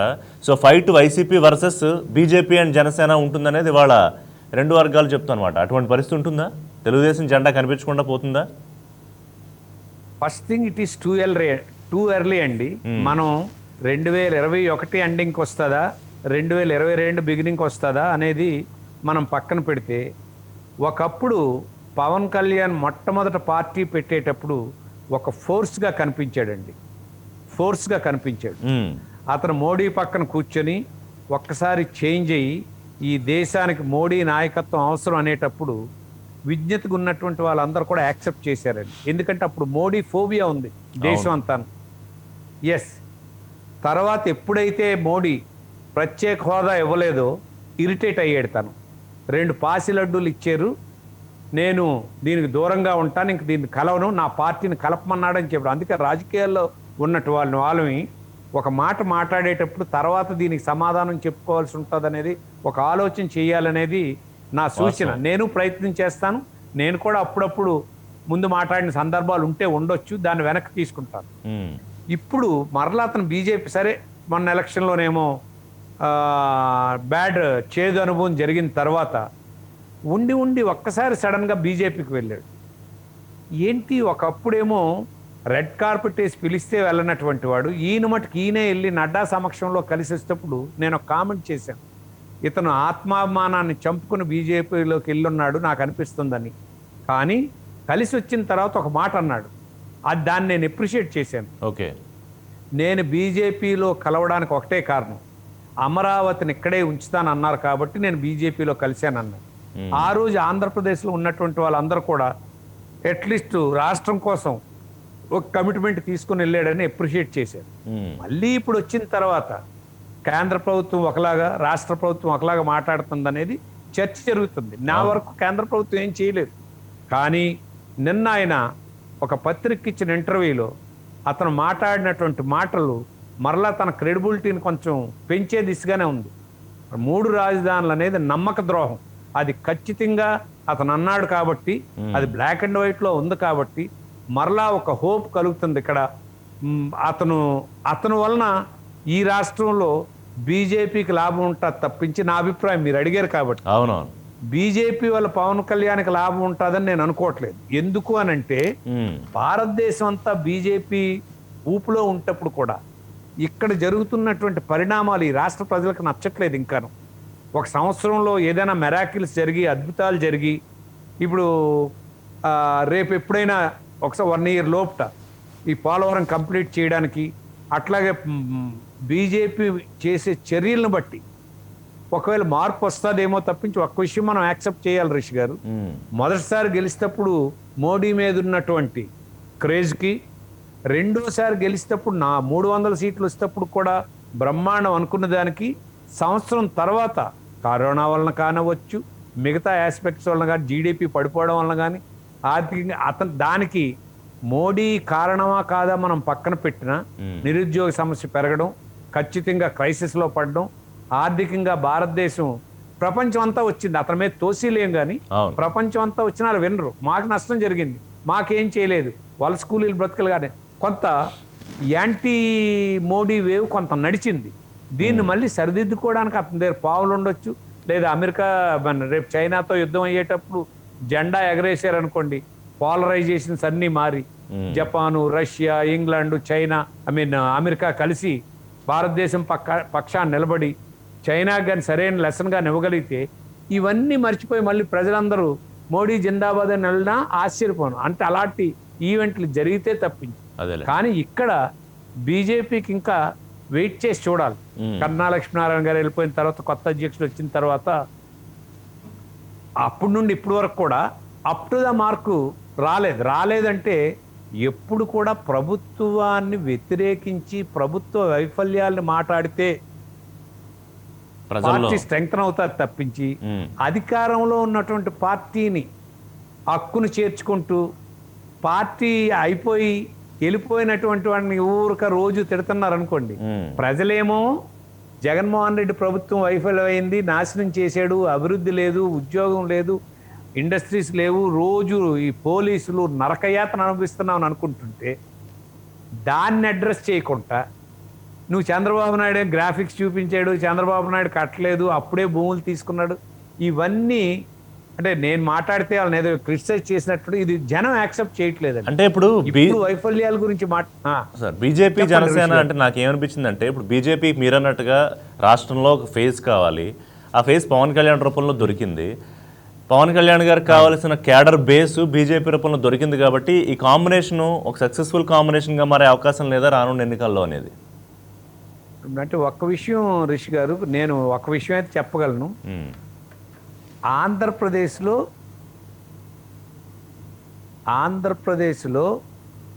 క్యాడర్ అంటే అంటే ఒక పార్టీకి ఎలక్ట్ చేసుకోవడానికి కావాల్సిన వాక్యూమ్ ఉందనేది నేను నమ్ముతానండి. వాక్యూమ్ ఉంది. జగన్మోహన్ రెడ్డికి టోటల్గా యాంటీ వచ్చింది, అది టీడీపీ వైపు పూర్తిగా వెళ్ళట్లేదు, యాంటీ వచ్చి ఆ స్ట్రెంగ్త్ అలా ఉందన్నమాట. కానీ చంద్రబాబు నాయుడు గురించి ఏమనుకుంటానంటే గత ఎక్స్పీరియన్స్లో మనం తప్పు చేసాం, మొన్న ఎలక్షన్లో ఒక్కసారి చంద్రబాబు నాయుడిని గెలిపించుకొని ఉండుంటే ఈ పోలవరం కానీ అమరావతి కానీ కాంట్రవర్సీ లేకుండా కంప్లీట్ అయిపోయి ఉండేది, మనం తప్పు చేసామని ఫీలింగ్తో ఉన్నారు. కానీ ఇప్పుడు దాన్ని సరిదిద్దుకోలేము ఎలక్షన్ వస్తే తప్పించి. వాక్యూమ్ అయితే ఉంది. ఏదైతే ఈరోజు జగన్మోహన్ రెడ్డి మ్యాండేట్ ఇచ్చారో ఆ మ్యాండేట్కి ఆల్మోస్ట్ 15 to 20% తగ్గిపోయిందండి అతనికి వచ్చిన ఓట్లలో. నేను గ్యారంటీగా చెప్పగలను, వాళ్ళు సర్వే చేసుకున్నారు. అందాక మీరు అడిగారు కదా వైజాగ్ క్యాపిటల్ గురించి, ఇది సాక్షి సర్వే చేసుకుంటే 65% మాకు ఇక్కడ వద్దు, అమరావతి కావాలని చెప్పారు వైజాగ్లో ఉన్నటువంటి ప్రజలు. ఆయన ఏమన్నాడంటే ఆ సర్వే చూసి ఎందుకెలాగ వచ్చింది, ఒపీనియన్ మార్చడానికి మనం ఏం చెయ్యాలో చూడండి అన్నాడు. కానీ వద్దంటున్నారు, మనం వెనకొద్దాం అనుకోలేదు, అక్కడే పెడదాం, ఆ ఒపీనియన్ మార్చడానికి ఏం చేయాలో ప్లాన్ చేయండి అని. అట్లాగే ఇప్పుడు జగన్మోహన్ రెడ్డికి మరలా ఓటేయడానికి గెలిపించడానికి కావాల్సిన వాతావరణం ఖచ్చితంగా లేదు. కానీ ఆ స్ట్రెంగ్త్ బీజేపీ పవన్ కళ్యాణ్ పక్కకి మొత్తం వెళ్ళే కనబడాలంటే ఆ కాన్ఫిడెన్స్ కనబడాలి. లేదు చంద్రబాబు నాయుడు సైడ్ ఇప్పుడు మూడు ముక్కలాట అయింది అనుకోండి, మరలా జగన్కే బెనిఫిట్ రావచ్చు, వీళ్ళొక ఫోర్స్ తీసుకుంటే. అంటే ఇంకొక ఈక్వేషన్ ఏంటంటే, అంటే మనం ముందే మాట్లాడుకుంటున్నాం అనుకోండి, బట్ సందర్భం వచ్చింది కాబట్టి మళ్ళీ అంటే చంద్రబాబు నాయుడు బీజేపీకి దగ్గర అయ్యే ప్రయత్నం చేస్తున్నారు. ఇప్పుడు అమిత్ షా గారు తలుపులు వేసాం తాళాలు వేసేస్తామని చెప్పినా కూడా రాజకీయాలు ఎప్పుడు ఏదైనా జరగచ్చు. చంద్రబాబు నాయుడు ఆ సాఫ్ట్ కార్నర్తో ఉన్నారు. So BJP TDP plus Janasena 2014 combination మళ్ళీ రిపీట్ అవ్వచ్చు ఎగనెస్ట్ వైసీపీ అనేది కూడా ఒకటి నడుస్తోంది చర్చ, మీకు తెలియదు కాదు. అంటే ఇది అందుకే మీరు మాట అన్నారు కదా, ఇట్ ఈస్ టూ ఎర్లీ. వాళ్ళు బీజేపీ గెలిచిన తర్వాత వాళ్ళు ఒక నిర్ణయం తీసుకున్నారు రిషి గారు, భారతదేశం అంతా సాఫ్రన్ కలర్ అవ్వాలని. అవును, టోటల్గా అన్ని రాష్ట్రాలు. ఆ విధంగా వాళ్ళు ఒక 75% సక్సెస్ అయ్యారు. సౌత్ ఇండియా మాత్రం మింగుడు పడట్లా, వాళ్ళకి కొరుకుడు పడట్లేదు. లేదండి, సౌత్ ఇండియాలో కూడా ఇక్కడ ఒక విషయం, మీకు కర్ణాటక క్యాప్చర్ చేశారు, దానికి వేరే రాజకీయం చేశారు. కాంగ్రెస్ హాయిగా గెలిచిన 2 రాష్ట్రాల్లో కూడా అగ్గి చూపించారు. అదే సౌత్ ఇండియాలో మీకు చెప్తున్నాను, సౌత్ ఇండియాలో కర్ణాటక వచ్చింది, వాళ్ళ దృష్టిలో ఆంధ్రప్రదేశ్ తెలంగాణ బీజేపీతోటే ఉంది, ఇందులో మీకేం అనుమానం అవసరం లేదు. మిగతా వాళ్ళని అయితే భయపెట్టాలి, కానీ ఏ పని చెప్తే చేసే పరిస్థితిలో ఉన్నారు. వాళ్ళు ఏంటంటే మన చేతిలో ఉన్నటువంటి దాంట్లో కొద్దిగా దూరి మనం తీసుకుందాం తప్పించి డైరెక్ట్గా వాళ్ళ దగ్గర లాక్కోవాల్సిన అవసరం లేదనేది వాళ్ళ అభిప్రాయం. ఇప్పుడు జగన్మోహన్ రెడ్డి ఎవరి కన్సర్న్లో ఉన్నారు, ఆంధ్రప్రదేశ్లో తెలుగుదేశం మీద మిగతా వాళ్ళ మీద ఫుల్లాగా రావచ్చు, కానీ పోలీసులు పెట్టి ఢిల్లీ వెళ్తే ఏమైంది, ఢిల్లీ ఈయన ఇంటర్వ్యూ ఇచ్చారా, ఈయన పిలిచారండి, ఈ విషయం ఒకటి తేలాలి. యాక్చువల్గా చర్చ జరుగుతుంది. ఎందుకంటే సార్ ఒకటి మీరు ఆసక్తికరమైన పాయింట్లు లేవనెత్తారు. పిలిచి అమిత్ షా గారు ఏంటి కోర్టుల విషయంలో మీరు ఇష్టం వచ్చినట్టు ఇది చేస్తున్నారు అనేది అక్షంతలు వేశారని ఒక వెర్షను, లేదు ఈయనే వెళ్ళి వాళ్ళని కలిశారు అని చెప్పి ఒక వెర్షను, లేదు ఎన్డీఏలో జాయిన్ అవ్వడానికి జగన్మోహన్ రెడ్డి ఉత్సుకతతో ఉన్నారు, రేపు క్యాబినెట్ రీషఫుల్ జరుగుతోంది, అందులో విజయసాయి రెడ్డితో పాటు 2-3 బెర్తలు ఖరారు అవుతున్నాయని ఇంకో చర్చ ఈ ఢిల్లీ పర్యటనలో. అంటే దీని మీద నేను ఖచ్చితంగా మీకు చెప్పేది ఏంటంటే, వీళ్ళని క్యాబినెట్లోకి తీసుకోవడం అనేది జరగదు, అందులో డౌట్ లేదు. ఓకే, అది వీళ్ళు కలవరు, అది లేదు, క్వశ్చన్ లేదు. ఎందుకంటే ఆ పోలరైజేషన్ వేరేగా ఉంది. ఇతను క్లీన్ చిట్లో లేడనే విషయం భారతదేశం అందరికీ తెలుసు, వీళ్ళకి తెలుసు. వాళ్ళు ఎంతసేపు వాళ్ళు సొంతంగా అధికారంలోకి రావడం కోసం ఇందాక మీరు చెప్పినట్టుగా పవన్ కళ్యాణ్తో పాటు ఇంకెవరైనా ఉంటే వాళ్ళని కూడా కలుపుకొని సౌత్లో ఏం చేశారండి, ఏవైతే రాజకీయ పార్టీలు ఉన్నాయో తమిళనాడులో కానీ ఆంధ్రప్రదేశ్లో కానీ తెలంగాణలో కానీ వాళ్ళ ఉద్దేశం ఏంటంటే పెద్ద ప్రాంతీయ పార్టీలు ఏవి మిగలకూడదు. దాంట్లో జయలలిత మరణం వలన తమిళనాడులో సక్సెస్ అయ్యారు.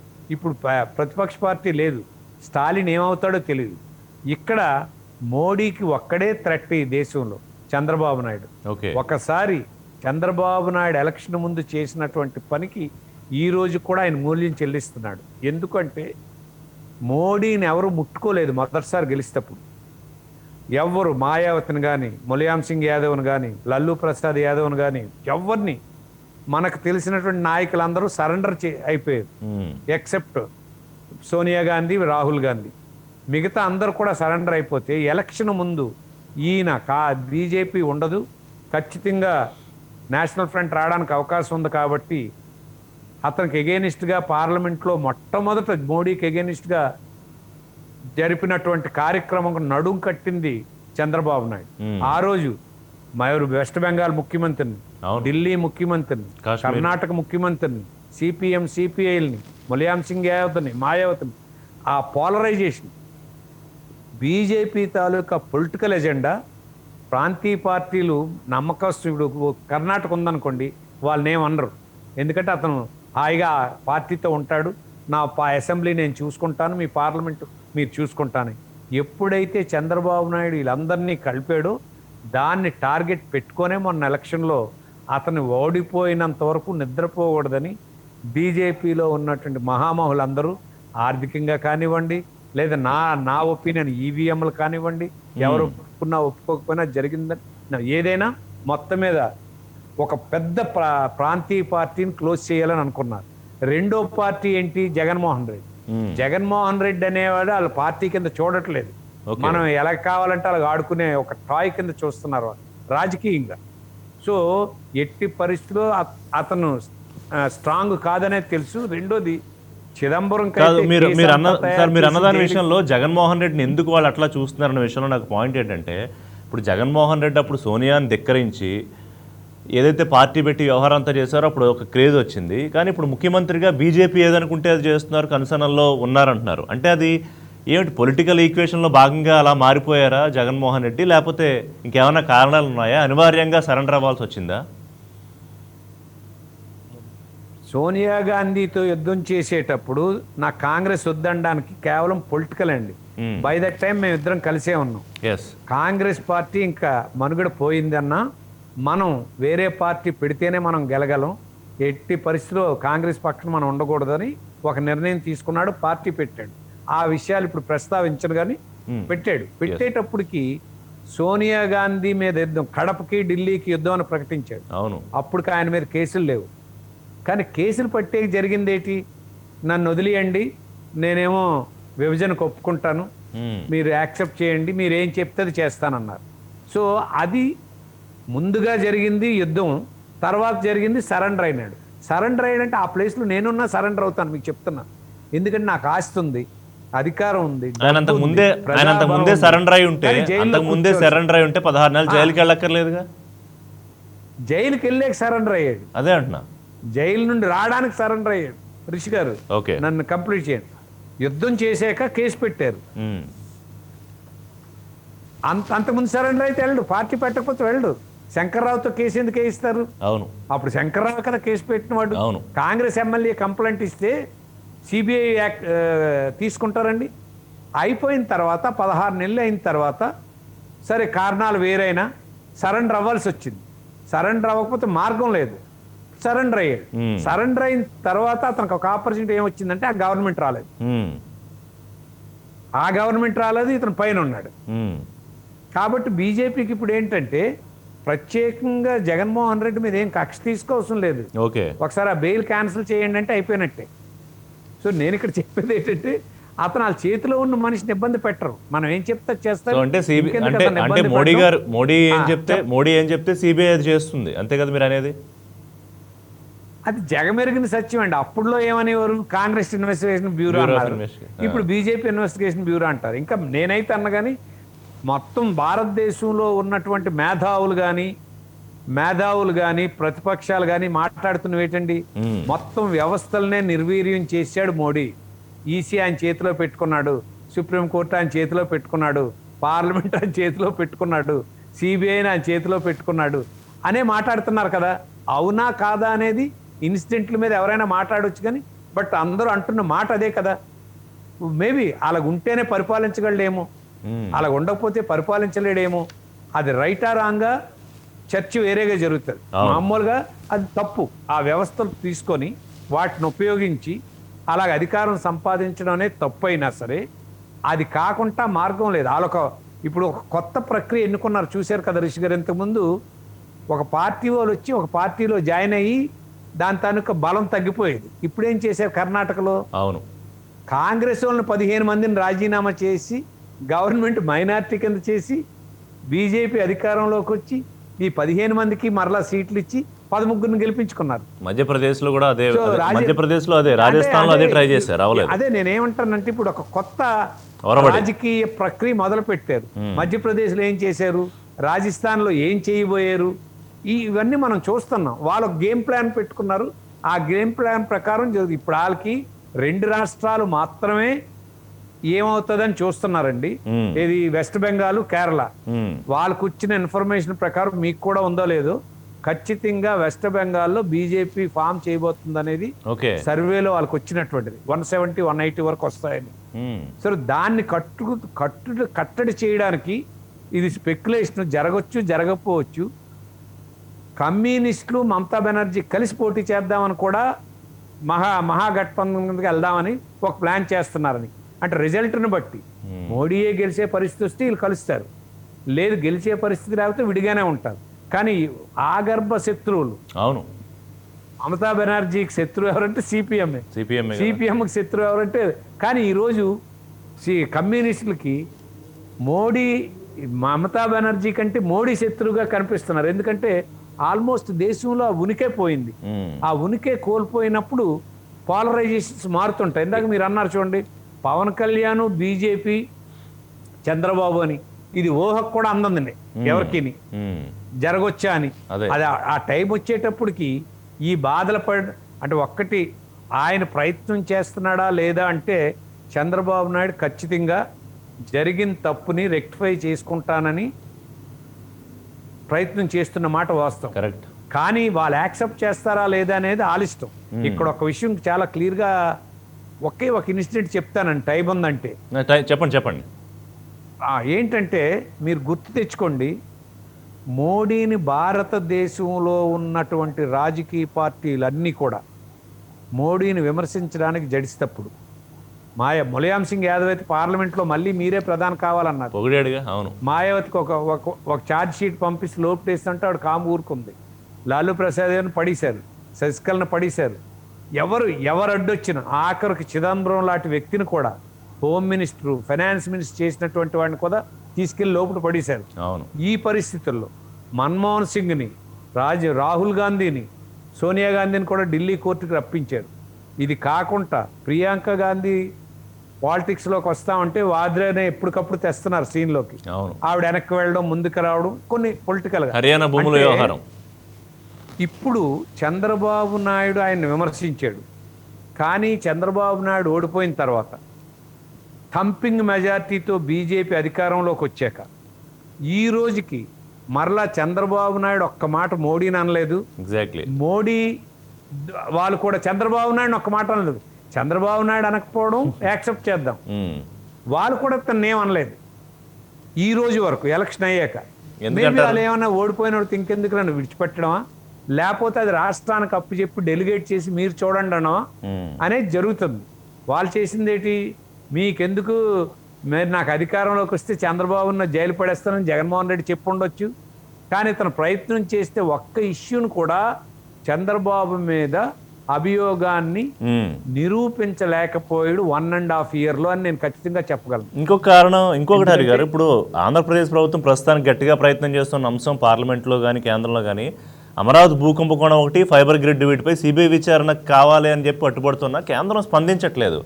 ఎందుకని అంటారు? అంటే వేచి చూసే ధోరణి. నేను ఇప్పుడు మళ్ళీ మీకు చెప్తున్నాను ఋషి గారు, తెలుగుదేశం కూడా స్వాగతిస్తుంది ఆ రెండింటి మీద. మీకు చెప్తున్నాను, ఓకే, తెలుగుదేశం సిబిఐని స్వాగతిస్తుంది. ఏది? అమరావతి మీద, ఫైబర్ గ్రిడ్ మీద. ఫైబర్ గ్రిడ్ గురించి మీకు తెలుసు, దాని టోటల్ ఇన్వెస్ట్మెంట్ అంతా ఎంత జరిగిందని చెప్తున్నారు. అవును, అంటే ఆ రెండు ఎత్తడానికి కారణం ఒకటే, వాళ్ళకి మిగతా ఎవరూ లేదు, Chandrababu Naidu, Lokesh. Fibre grid touch చేస్తే లోకేష్ వస్తాడని, అమరావతి టచ్ చేస్తే చంద్రబాబు దొరుకుతాడని, మిగతా వాళ్ళకి అవసరం లేదు. అందుకని దాని మీద పెడితే సిబిఐ కేసు ఎలాగైనా పెట్టిస్తే చంద్రబాబు నాయుడుకు ఉన్నటువంటి డ్యామేజ్ని టార్నిష్ చేయడం. ఎందుకంటే నేను ఎప్పుడూ తప్పు చేయలేదు, నా మీద ఒక్క కేసు కూడా లేదు, మీ మీద 14 కేసులు ఉన్నాయి, 16 నెలలు జైల్లో ఉన్నారు, చెప్పకూడు తిన్నారు, మీరు జైల్లో ఉండి క్రిమినల్ బ్యాక్గ్రౌండ్ ఉండి జైలుకి వెళ్ళి వచ్చి మీరు జ్యుడిషియల్ గురించి మాట్లాడతారా, మా గురించి మాట్లాడతారా అని అనడానికి కారణం ఏంటంటే వీళ్ళకేమో ఆ మచ్చ పడలేదు కాబట్టి. ఇప్పుడు వీళ్ళు కూడా ఏదో ఒకదా. ఇప్పుడు జగన్మోహన్ రెడ్డి మీరు చెప్పిన అంచనా ప్రకారం అన్కండిషనల్ గా కేంద్రం తీసుకునే ప్రతి నిర్ణయాన్ని సపోర్ట్ చేస్తున్నారు. తాజాగా మీటర్లు బిగించడం కానివ్వండి, వ్యవసాయ బిల్లు కానివ్వండి, అన్నిటికీ. సో ఇవాళ ఒక ఫేవర్ అడిగితే జగన్మోహన్ రెడ్డి కేంద్రాన్ని చేయదా? చంద్రబాబు నాయుడిని లోకేష్ని జైలుకి పంపించండి అనే ఫేవర్ అడిగితే చేసే అవకాశం లేదంటారా? ఆ రోజు అధికారంలో ఉంటప్పుడు కూడా చంద్రబాబు నాయుడు జగన్ గురించి ఇలాంటి ప్రయత్నమే చేశారని ఒక కథ ఉందండి ఢిల్లీలో. చంద్రబాబు నాయుడు కూడా తన అధికారంలో ఉంటప్పుడు జగన్మోహన్ రెడ్డిని ఇలాంటి పని చెయ్యాలనే ప్రయత్నం చేశాడనే ఒక కథ ఉంది ఢిల్లీలో. దాన్నే పార్లమెంట్లో చాలా తమాషాగా మోడీ చెప్పాడు, నువ్వు జగన్మోహన్ రెడ్డి ట్రాప్లో పడకు, నువ్వు ఇగ్నోర్ దట్ ఫెలో, నీ పని నువ్వు చేసుకుంటే చంద్రబాబు నాయుడు వినలేదు అని చెప్పడంలో ఆ కథలో ఒక ఇన్నర్ స్టోరీ ఉంది. వీళ్ళు నిజంగా తప్పు జరిగితే, తప్పు చేసుంటే డాక్యుమెంట్లతో తీసుకెళ్ళి పెట్టాలి. అలా కాకుండా మీరు సిబిఐ ఎంక్వైరీ చేసేయండి అంటే వేయడు, మోడీ ఖచ్చితంగా వేయడు. ఎవిడెన్స్ మీరు ఇవ్వండి, ఎవిడెన్స్ వీళ్ళు ఇవ్వకుంటున్నారు. ఉత్తినే కేసు పెట్టి సత్యనాయుడులాగా మేమేం సిట్టు పెట్టాం, మీరేం పోలీస్ స్టేషన్కి రండి, వారం రోజుల్లో జైల్లో పెడతాం, మీరు బెయిల్కి వెళ్ళండి అని చెప్పడానికి వీళ్ళు చేస్తున్న ప్రయత్నం ఖచ్చితంగా తప్పు. అలాంటి పనులు ఎంత ఎక్కువ చేస్తే నిజంగా మీరు మీ ప్రోమోలో ఒక లైన్ ఉంది, తెలుగుదేశం పని అయిపోయినట్లు అని. జగన్మోహన్ రెడ్డి గెలిచిన తర్వాత చంద్రబాబు నాయుడిని, తెలుగుదేశాన్ని ఇగ్నోర్ చేసి తన డెవలప్మెంట్ యాక్టివిటీ చేసుకొని వెళ్ళుంటే ఖచ్చితంగా ఈ రోజు ఆ పని జరిగి ఉండేది, మర్చిపోయి ఉండేవారు. ప్రజావేదిక కోల్చడం అనే స్టెప్తో తెలుగుదేశం పార్టీకి ఓతం ఇచ్చినట్టు అయింది. ఖచ్చితంగా అన్ని తప్పులే. నేను మొదటిది కొట్టాను, కరకట్ట మీద ఎన్ని కొడతానో చూడండి అన్నాడు, ఒక్కటి కొట్టలేదు, ఇంకో కొత్తది కొట్టలేదు. ఇసుక పాలసీ ఏమనేది? పాకిస్తాన్కి మనకి యుద్ధం అండి, బార్డర్ సమస్య అండి, ఇసుక సమస్య పరిష్కరించలేదు అంటే. నేను ఎందుకంటానంటే నాలెడ్జ్ లేదు. ఎవరైతే ఇప్పుడు కోర్టుకి వెళ్తున్నారు కాదు, మరి సలహాదారులు ఉన్నారు కదా సబ్బోహరి గారు, 35 మంది 40 మంది సుమారు పెద్ద పెద్ద వాళ్ళంతా సలహాదారులు ఉన్నారు, పెద్ద పెద్ద జీతాలు తీసుకుంటూ. మరి వాళ్ళ సలహాలు వింటలేదంటారా జగన్ గారు?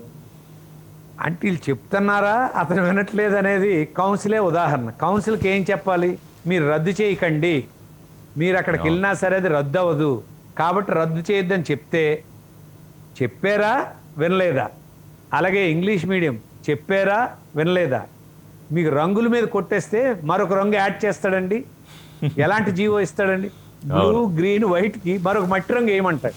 అది సలహాదారులు ఎలాంటి వాళ్ళు చెప్పడానికి దానికి ఒక జీవో మాత్రం, ఒక జీవో, దాని మీద మళ్ళీ కంటెస్ట్ చేయడం, దాని మీద సుప్రీంకోర్టుకి వెళ్ళడం. నీకు బుద్ధి ఉందా లేదా, మర్యాదగా మా కలర్లు మార్చని చెప్తే కోర్టులు ఏమో నాకు వ్యతిరేకంగా వస్తున్నాయని చెప్పడం. ఇంగ్లీష్ మీడియం ఎడ్యుకేషన్ సిస్టంలో ఖచ్చితంగా చెప్పారు, చాలా క్లియర్గా చెప్పారు, మాతృభాష నేర్పాలి అని. మరుసటి రోజే ఎడ్యుకేషన్ మినిస్టర్ ప్రెస్ మీట్ పెడతాడు, మాకు సపోర్ట్గా చెప్పింది సెంట్రల్ గవర్నమెంట్ యాక్ట్, అందువల్ల మాకు పెట్టాలని అవసరం లేదు అంటే. ఇవి ఎందుకు చెప్తున్నానంటే చెప్తే వినకపోవడం, చెప్పలేకపోవడం రెండు ఉన్నాయండి ఇక్కడ. జగన్మోహన్ రెడ్డికి చెప్పలేరు వీళ్ళు, ఒకవేళ చెప్పినా మీకేం తెలియదు వెళ్ళండి నేను చూసుకుంటానంటే మళ్ళీ ఇంకోసారి చెప్పరు. అలాంటి వ్యక్తులు అక్కడ లేరని నేను ఖచ్చితంగా చెప్పగలను. సో ఇప్పుడు చెప్పగలిగే వ్యక్తులు ఇప్పుడు ప్రత్యేక హోదా మీద పోరాడండి, మళ్ళీ అడగండి ఎంపీలు అన్నారు, మన దిశానిర్దేశం చేస్తూ ఎప్పుడు జరిగేదే కదా పార్లమెంట్ సమావేశాల ముందు అధినేతలు చెప్తారు. అదంతా ఏంటి మరి? అంటే ప్రత్యేక హోదా రాదా, ముగిసిపోయిన అధ్యాయం, వీళ్ళు ఊరికే అడిగినట్టు అడుగుతారు అంతేనా? అదే జరుగుతుంది కాదు సార్. అసలు చంద్రబాబు నాయుడికి బీజేపీ చెడిపోవడానికి ఒకే ఒక కారణం ప్రత్యేక హోదా. ఎట్టి పరిస్థితిలో రాదు, ఈ ప్రభుత్వం ఉన్నంత వరకు రాదు, మోడీ అమిత్ షా ఉన్నంత వరకు ఆంధ్రప్రదేశ్కి ప్రత్యేక హోదా రాదు. అది ఆయనకి తెలుసు. మీరు చూడండి, మరి పార్లమెంట్లో ఇవాళ ప్రత్యేక హోదా గురించి అడిగారా, సిబిఐ కేసు ఏమని అడిగారా? సిబిఐ కదా. ప్రత్యేక హోదా గురించి అడిగారా, లేకపోతే జడ్జిల గురించి మాట్లాడారా? మాట్లాడితే ఈ సంగతి తేలుస్తాడు మోడీ. డైరెక్ట్గా తెలుసు, చంద్రబాబు నాయుడికే చెప్పాడు దాని విషయం ప్రస్తావించొద్దు, నీకు ప్యాకేజ్ ఇస్తానని. మోడీ 22 మందిని ఇవ్వండి, కేంద్ర ప్రభుత్వం మెడలు ఉంచి తీసుకొస్తానని ఊరూరు మీటింగులు పెట్టాడు. ఇప్పుడు అది ప్రస్తావించమనండి, కనీసం మెడలు వంచడం కాదు, ఇతను మెడలు వంచుకుంటా ఉండమనండి. ఫస్ట్ డే వెళ్ళి వచ్చి ప్రైమ్ మినిస్టర్ కలిసి వచ్చి ఏం చెప్పాడు? దేవుడి దయ మనకేమీ లేదు, అతను పూర్తి మెజారిటీ వచ్చింది కాబట్టి నేను వచ్చేటప్పుడల్లా అడగడమే తప్పించి అసలు అడగడు కూడా. ఎందుకంటే మోడీ అమిత్ షా చాలా క్లియర్గా ఉన్నారు, నో ప్రత్యేక హోదా అసలు జరగదండి. ఇదే కాదు, భారతదేశంలో ప్రత్యేక హోదా ఎవరు మర్చిపోవచ్చు. పొలిటికల్ గా నువ్వు మాట్లాడేవు కాబట్టి నువ్వు తెమ్మని అడగడానికి అడుగుతారు. అదే ప్రత్యేక హోదా ఇవ్వాలని బీజేపీ వాళ్ళు చెప్పరే, అదే ప్రత్యేక హోదా కావాలని పవన్ కళ్యాణ్ ఇప్పుడు చెప్పరే. చంద్రబాబు నాయుడు అడుగుతుంటాడు, ఏమిరా ప్రత్యేక హోదా అడిగే తీసుకురా అని. సో ఇది జరిగే పని కాదని చంద్రబాబుకి తెలుసు, జగన్మోహన్ రెడ్డికి తెలుసు, బీజేపీ వాళ్ళకి తెలుసు, పవన్ కళ్యాణ్కి తెలుసు. ఏదైనా జరగకూడదు జరిగి కాంగ్రెస్ పార్టీ ఎప్పుడైనా అధికారంలోకి వస్తే ఖచ్చితంగా ఇస్తారు వాళ్ళు. అది కనుచూపు మేరలు ఎక్కడ కనిపించట్లేదు. లేదా అయిపోయిందా కాంగ్రెస్ పార్టీ పని? అయిపోయింది. అయిపోయింది అంటే ఇలాగ చాలా సార్లు జరిగినా. సోనియా గాంధీ ఉండేటప్పుడు ఒక్క రాష్ట్రం ఉండేదండి, మా 17 రాష్ట్రాలకు వచ్చి జెండా ఎగరేశారు. జరిగే అవకాశం లేదు, ప్రత్యేకంగా ఆంధ్రప్రదేశ్ లో లేదు. నేను అప్పుడే చెప్పాను, ఎప్పుడైతే విడగొట్టారో ఆంధ్రప్రదేశ్ లో కాంగ్రెస్ పార్టీ కుక్కల చింపిన విస్తీరవుతుంది. ఒక దశాబ్దం వరకు కాంగ్రెస్ పార్టీకి పక్కాన నిలబడడానికి మనుషులు కూడా దొరకరని చెప్పాను. ఇప్పుడు దశాబ్దం అయిపోయింది, ఇప్పటికి ఇంకా అడుగులేసే పరిస్థితిలో కూడా కాంగ్రెస్ పార్టీ ఇంకా కనిపించట్లేదు. సో అలాంటిది ఏదైనా జరిగితే మాకు అధికారం ఇవ్వండి, మేము ప్రత్యేక హోదా ఇస్తామని ఇక్కడ చెప్పినా అక్కడ అధికారంలోకి వచ్చే సీన్ కనిపించట్లేదు, ఇక్కడ అధికారంలోకి ఇచ్చే సీన్ ఇప్పుడు ఏమంటున్నారండి, జగన్మోహన్ రెడ్డి పోతే పవన్ కళ్యాణ్ బీజేపీ వస్తారా, చంద్రబాబు నాయుడు వస్తారంటున్నారు, కానీ కాంగ్రెస్ పార్టీ వస్తుందనేది ఎక్కడ లేదు. డిస్కషన్ మాటల్లో కూడా రాదు. కాబట్టి దాన్ని మనం పక్కన పెట్టొచ్చు. ఒక వ్యాక్యూమ్ ఉంది, ఆ వ్యాక్యూమ్ని మాత్రం అటు డైవర్ట్ చేయడానికి ఇతని కంటే కూడా చంద్రబాబు నాయుడు ఖచ్చితంగా ఎఫెక్టివ్గా వర్క్ చేస్తున్నాడు. ఇది తన స్ట్రెంగ్త్ అవడానికి. కానీ బీజేపీ బ్లెస్సింగ్స్ లేకపోతే, బీజేపీ బ్లెస్సింగ్స్ కూడా అవసరం లేదు, ఫోన్లే అయిపోయింది ఏది అయిపోయింది వదిలి అనకపోతే ఇప్పుడు కూడా కష్టమే మరలా. సో అంటే కేంద్రం దయాదాక్షిణ్యాల మీద మాత్రమే ఆంధ్రప్రదేశ్ నడవాల్సిన పరిస్థితుల్లో ఉన్నాం మనం ఇవాళ, అంతేనా? కరెక్ట్గా చెప్పుకోవాలంటే అందులో ఏం అనుమానం లేదండి, అందులో ఏమి అనుమానమే లేదు. డే 1 చెప్పాను, ఇదేమి ఇండైరెక్ట్గా మేము ఏదో ఆ బిల్లుకేమో మద్దతు ఇస్తాం, ఇక్కడికి వచ్చిన తర్వాత ప్రశ్న తీస్తాం, ముస్లింల పక్షాన ఉన్నామని చెప్తాం, ఇవన్నీ అబద్ధాలు. ఖచ్చితంగా బీజేపీ కనుసన్నలలో ఈ ప్రభుత్వం నడవాలి. రేపు ఎలక్షన్లో సరే మనం అన్నీ చెప్పలేము, ఎప్పుడు ఎక్కడ నెక్స్ట్ మినిట్ నేను ఎక్కడ ఉంటానో తెలియదు, మీరు ఎక్కడ ఉంటారో తెలియదు, మళ్ళీ ఆ చర్చకి వెళ్ళం. కానీ అలాంటి ఇన్సిడెంట్లు ఏమైనా జరిగితే తప్పించి ఖచ్చితంగా బీజేపీ ముఖ్యంగా మోడీ ప్రణాళికల ముందు, అమిత్ షా ప్రణాళికల ముందు మిగతా వాళ్ళు ఎవరు కూడా నేనున్నానని నిలబడి తిరుగుబాటు చేసే పరిస్థితి ఇప్పుడైతే లేదు. ఆ ఉన్నది ఒకే ఒకటి. మీకు బెస్ట్ ఎగ్జాంపుల్ రిషి గారు ఆప్. అవును, ఆప్ అసలు మనం చూస్తుండగా ఒక కొత్త పార్టీ పెట్టి ప్రభుత్వాన్ని ఏర్పాటు చేసినటువంటి వాడు ఒక్క అతనే, కేజ్రీవాల్. అలాంటి కేజ్రీవాల్ని 5 సంవత్సరాలు మంచినీళ్ళు లేకుండా చేసి బాబోయ్ మోడీ నువ్వేం చెప్తాడు చేస్తామని Silent అయిపోయాడు ఆయన. Complete గా silent అయిపోయాడు. గవర్నర్ పెట్టి ఏ పని చేయనివ్వకుండా సరెండర్ అయిపోయాడు. ఇప్పుడు మనం చూడండి ఏదో మాట్లాడాడు జిఎస్టీ గురించి, మీరు అప్పుడు మారల్గా ఉంది, నేనేం విమర్శించట్లేదు, నాకేదో సహాయం చేయండి అని అడిగాడు. కానీ లాస్ట్ 5 years ఎలా మాట్లాడాడు? అవును, అయిపోయింది, సరెండర్ అయిపోయాడు. సో వాళ్ళ అధికారం, వాళ్ళ ఆలోచన, వాళ్ళు చదరంగం ఆడుతున్న గేమ్ ముందు ఈ చిన్న చిన్న వాళ్ళు ఎవరు కూడా ఏమీ చేయలేనటువంటి టవరింగ్ పర్సనాలిటీ కింద ఎదిగిపోయాడు. రాహుల్ గాంధీనేమో ఒక సైజు కట్ చేసి పక్కన పెట్టేశారు.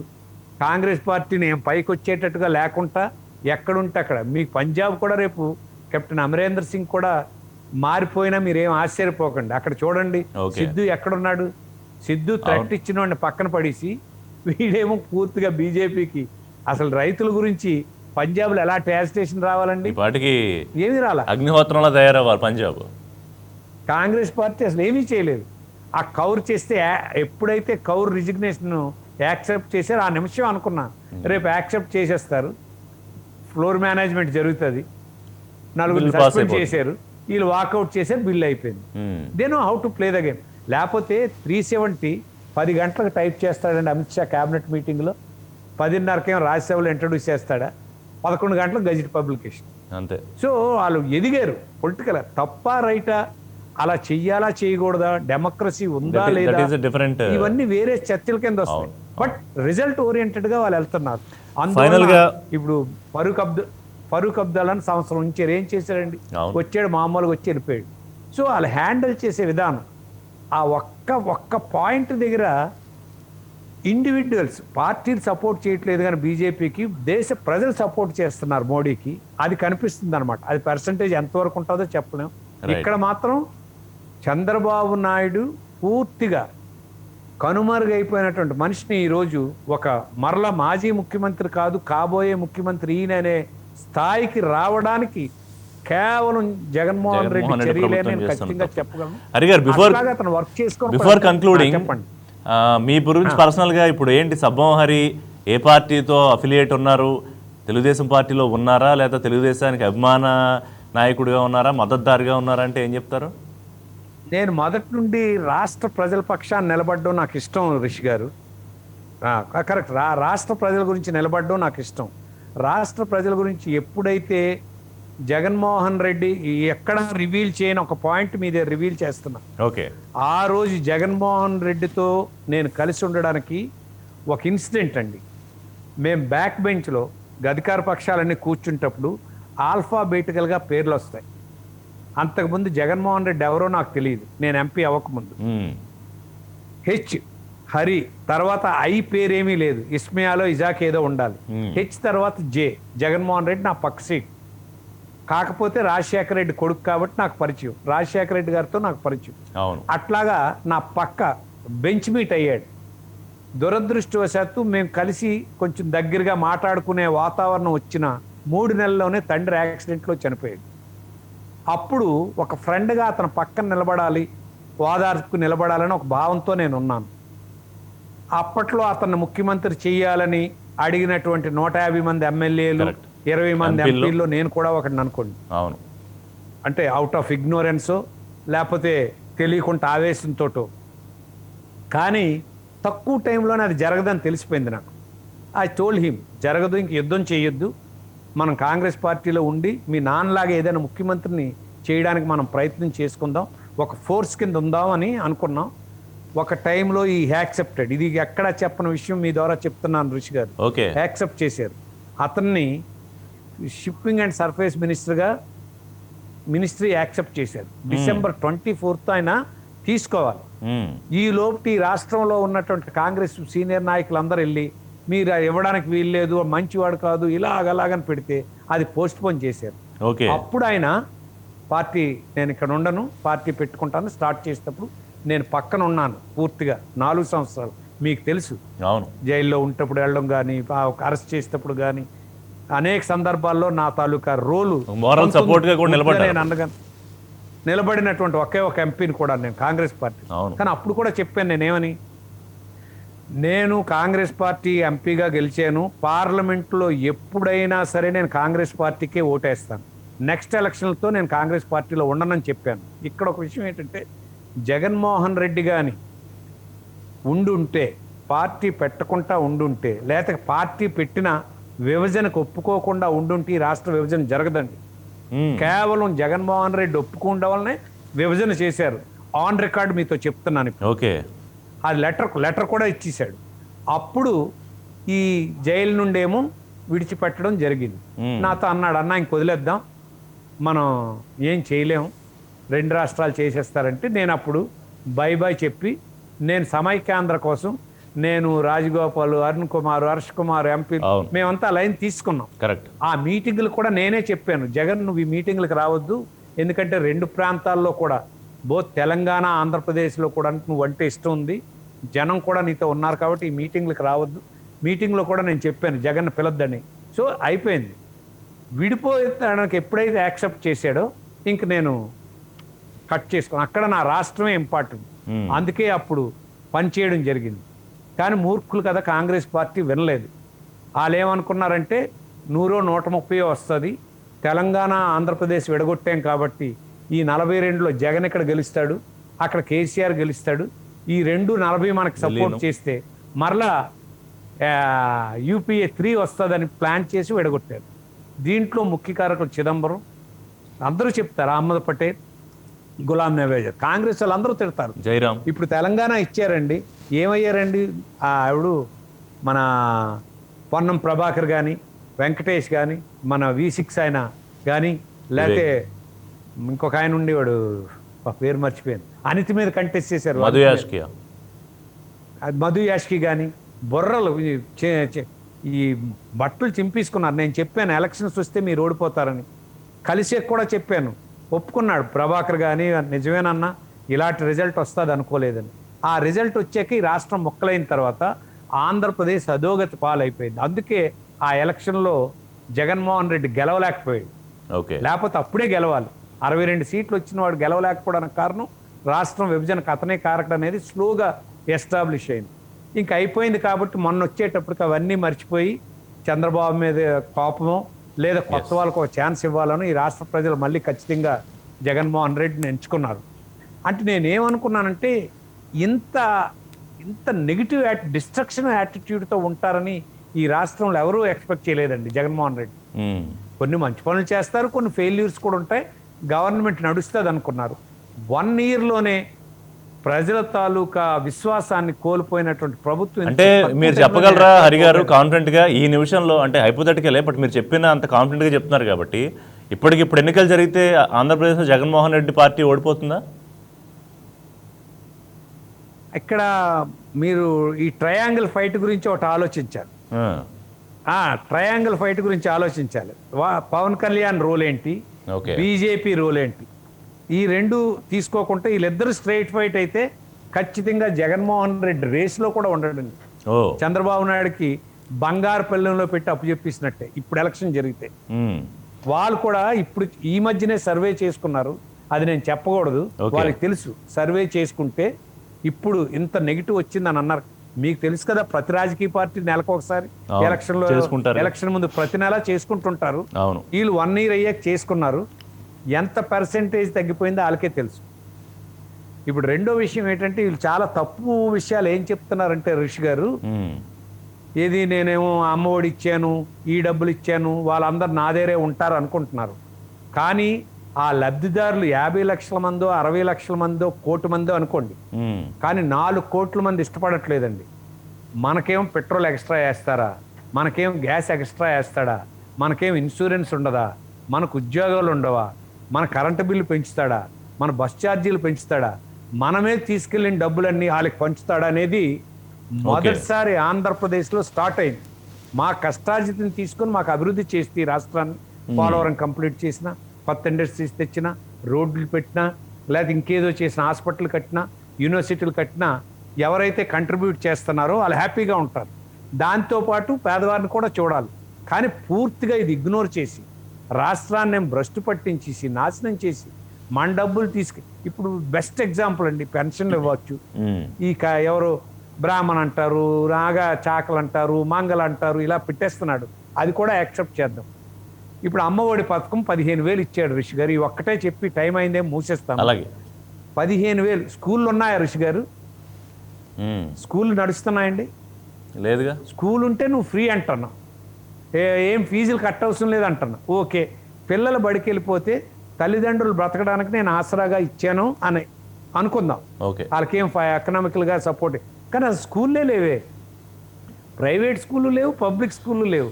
ఆ స్కూల్ టీచర్లు ఏమో ఏడుస్తున్నారు, మాకు ఫీజులు కట్టట్లేదు, మాకు స్కూల్ లేవు. ఇప్పుడు అమ్మఒడి దేనికి వాడతారండి? నువ్వు అమ్మిన బ్రాందీ సీసాలు అవి కొనుక్కోవడానికి వాడతారా? భార్యను కొట్టడానికి పనికొస్తుందా? తన్ని డబ్బులు పట్టుకెళ్ళిపోవడానికి పనికొస్తుందా? దేనికి? మిగతావైతే ఒప్పుకుందాం. అమ్మఒడి ఇప్పుడు స్కూలే లేదు సంవత్సరం బట్టి, దేనికి ఇచ్చినట్టు? ఇది ఆలోచిస్తున్నారు. అన్నిటికంటే అప్పర్ మిడిల్ క్లాస్ వాళ్ళు బాధగా ఉన్నారండి. ఇప్పుడు నేనున్నాను రిషి గారు, మీరున్నారు, మీకు వైట్ కార్డు ఉండదు, నాకు వైట్ కార్డు ఉండదు. మీకు ఆరోగ్యశ్రీ ఏమో రిపోర్టర్గా మీకు ఏమైనా ఫెసిలిటీ ఉన్నా నాకు తెలియదు, కానీ ఉండదు. మనం ఏం చేస్తాం? నాకు ఒక్కటే ఉండేదండి గ్యాస్. నాకు 130 కోట్ల మందికి ఎలాగో ఆ గ్యాస్ నాకు ఉండేది సబ్సిడీ మీద. మోడీ వచ్చిన తర్వాత ఎఫర్ట్ చేసుకోగలిగినటువంటి వాళ్ళు ఎవరైనా ఉంటే మీరేమో అది వదులుకోండి అంటే, నేను మా అబ్బాయి ఇద్దరం సంతకం పెట్టి ఆ గ్యాస్ బండ కూడా మామూలు రేటుకే కొనుక్కుంటున్నాం. ఇది తప్పించి నాకు ప్రభుత్వం దగ్గర నుండి ఏమీ లేదు. అంటే ఇది రేర్గా ఉండొచ్చు, మానివచ్చు. మీరు దేని గురించి అయితే సాక్రిఫైస్ చేస్తున్నారో దాని రిజల్ట్ అక్కడికి రావట్లేదు. మీరు డబ్బులు ఇప్పుడు 2 రూపాయల కరెంట్ ఇచ్చిన దానికి 7 రూపాయలకి యూనిట్ మనం కట్టిన దానికి దేనికండి? వాళ్ళకి పేదవాళ్ళకి ఇస్తారనే కదా మనం బేర్ చేస్తాం. రెండోది, ఇప్పుడు రైతుల గురించి పెడుతున్నారు 700 కోట్లు, దాని గురించి ఇన్వెస్ట్ చేస్తున్నాడు. రంగుల కోసం 700 కోట్లు, బియ్యం ప్యాకెట్ల కోసం ఒక 200 కోట్లు, రంగులు తీయడానికి 200 కోట్లు. అంటే ఎవరు మాట్లాడట్లేదు, మర్చిపోయారు అనుకుంటున్నారు. బ్రాందీ కొట్ల మీదేమో స్ట్రైట్గా నీకు ఒక 20 కోట్లు 20,000 కోట్లు వచ్చింది. అది తీసేసి నువ్వు షాపులు పెట్టావు, నువ్వు అద్దెలు కడుతున్నావు, నువ్వు ఎంప్లాయీస్ని పెట్టావు. ఇదేదీ లేకుండా నీకు డబ్బులు వచ్చేవి ప్రభుత్వానికి. ఒక 50,000 మంది బ్రతికేవారు. తీసేసి ఇసుక మొత్తం డిస్ట్రాయ్ చేసి పారేసి, సిమెంట్ 400 రూపాయలండి. ఇప్పుడు ఒక బిల్డింగ్ కట్టాలంటే, ఒక అపార్ట్మెంట్ కట్టాలంటే ఎన్ని సెక్షన్ ఆఫ్ పీపుల్ ఉన్నారు రిషి గారు? కార్పెంటర్, ప్లంబరు, పెయింటరు, తాపీ మేస్త్రి, సెంటరింగ్, లేబరు, అంటే మొత్తం సెక్షన్, వీళ్ళందరూ రోడ్డు మీద పడిపోయారు. సో ఇది చేసి నువ్వేం చేస్తున్నావు? డబ్బులు తీసుకెళ్ళి పెట్రోల్ మీద ఎక్స్ట్రా వేస్తావు. మనకి ఆంధ్రప్రదేశ్ ఒక్కటే ఎక్స్ట్రా రేట్ కట్టాలా? ఎవరు అడగలేకపోతున్నారనా?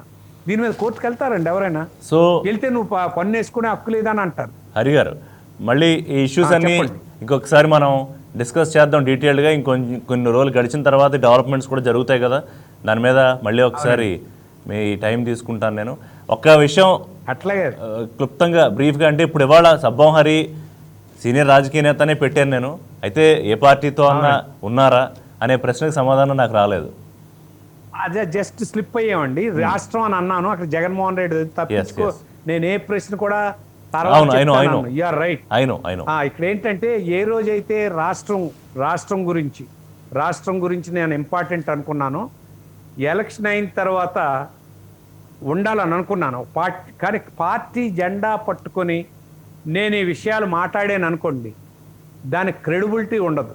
కరెక్ట్. నేను మాట్లాడాలంటే రాష్ట్రం గురించి, రాష్ట్రంలో జరిగినటువంటి తప్పుల్ని మాట్లాడాలి అని అనుకుంటే, ఒక పార్టీ ఎఫిలియేషన్తో ఉంటే దానికి గౌరవం ఉండదనే ఉద్దేశంతో నా పార్టీ కూడా నేను మెంబర్షిప్ లేదండి. ఓకే. ఎలక్షన్ నామినేషన్కి 2 రోజుల ముందు నా పేరు అనౌన్స్ చేశారు. నేను అప్లికేషన్ పెట్టలేదు, నేను తెలుగుదేశం అడగలేదు, మీకు ఈ విషయం కూడా ఎవరికి చెప్పలేదు. ఓకే. కానీ నేను ఆ రోజు మానేశాను అనుకోండి, తెలుగుదేశంకి ఇబ్బంది పడుతుందని నేను ఊరుకున్నాను తప్పించి, మొన్న ఎలక్షన్లో కూడా నేను కంటెస్ట్ చేయాల్సిన అవసరం లేదు, కలవలేదు, నేను అప్లికేషన్ పెట్టలేదు, నేను కండువా వేసుకోలేదు చంద్రబాబు నాయుడుతో, బీ ఫారం కూడా తీసుకో. కానీ ఇప్పుడు జరిగిన పరిణామాల్లో ఒక పార్టీలో ఉండే కంటే పార్టీలో లేకుండా ఈ ఇష్యూస్ని అన్ని ప్లాట్ఫామ్స్ మీద ధర్మంగా మాట్లాడగలిగితే ఈ రాష్ట్రానికి బాగుంటుందని ఒక నిర్ణయం తీసుకొని ఇండిపెండెంట్ గానే ఉంటున్నాను. ప్రస్తుతానికి సబ్బం హరి ఏ పార్టీలోనూ ఏ రాజకీయ పార్టీకి చెందిన నాయకుడు కాదు. అంతే. రైట్. దాంట్లో ఏం అనుమానం లేదు. Right sir. నా దగ్గరికి రావచ్చు, ఆ పార్టీలో ఉన్నటువంటి వచ్చి కలిసి వెళ్తుండొచ్చు. ఇప్పుడు జయప్రకాష్ నారాయణ కలవచ్చు కొంతమంది, ఎవరు సిపిఎం మధు గారిని కలవచ్చు, ఎవరినైనా కలవచ్చు. నా దగ్గర కూడా తెలుగుదేశం వాళ్ళు వచ్చి కలవచ్చు, పవన్ కళ్యాణ్ తాలూకా మనుషులు వచ్చి నన్ను కలుస్తుంటారు. బీజేపీ నాయకులు ఇక్కడ ఉన్నటువంటి వాళ్ళు 2-3 నన్ను తరచూ కలుస్తుంటారు. రైట్. జగన్మోహన్ రెడ్డి పార్టీలో ఉన్న వాళ్ళు నాతో మాట్లాడుతుంటారు, కలవరు. కనీసం వాళ్ళకి ఇబ్బందులు వాళ్ళకు ఉన్నాయి కాబట్టి మాట్లాడుతుంటారు. సో విడిగా ఉంటే నాకు బాగుంటుందని ఒక ఆలోచన వచ్చింది. అంటే రాజకీయాల నుంచి విరమించారనుకోవచ్చా, లేదా అవకాశం వచ్చినప్పుడు ఏ రాజకీయ పార్టీలో అయినా పోటీ చేసే పరిస్థితుల్లో ఉంటాను? ఓకే, ఖచ్చితంగా ఉంటాను. రాష్ట్రం కోసం ఉంటాను. ఓకే. ఎప్పుడు నా అవసరం ఉందనుకున్నా నాకు కావాల్సిన రోల్ నేను తీసుకుంటాను. Okay, right. రాజకీయాల్లో ఉంటాను. రైట్ హరి గారు. సో మళ్ళీ రైట్, కొన్ని డెవలప్మెంట్స్ జరిగిన తర్వాత మీ సమయం తీసుకుని మళ్ళీ ప్రైమ్ డిబేట్లో మనం మాట్లాడదాం. ప్రస్తుతానికి ప్రజల తరపున, ప్రజా సమస్యల తరపున వాయిస్ వినిపిస్తున్నారు, అది కంటిన్యూ చేయండి మీరు. Thank you very much Hari garu, prime డిబేట్కి 99 టీవీకి సమయం కేటాయించినందుకు. ఇది మాజీ ఎంపీ, సీనియర్ పొలిటీషియన్ సబ్బం హరితో ప్రైమ్ డిబేట్. మరిన్ని అప్డేట్స్ కోసం keep watching 99 TV. For more updates, please subscribe 99 TV Telugu.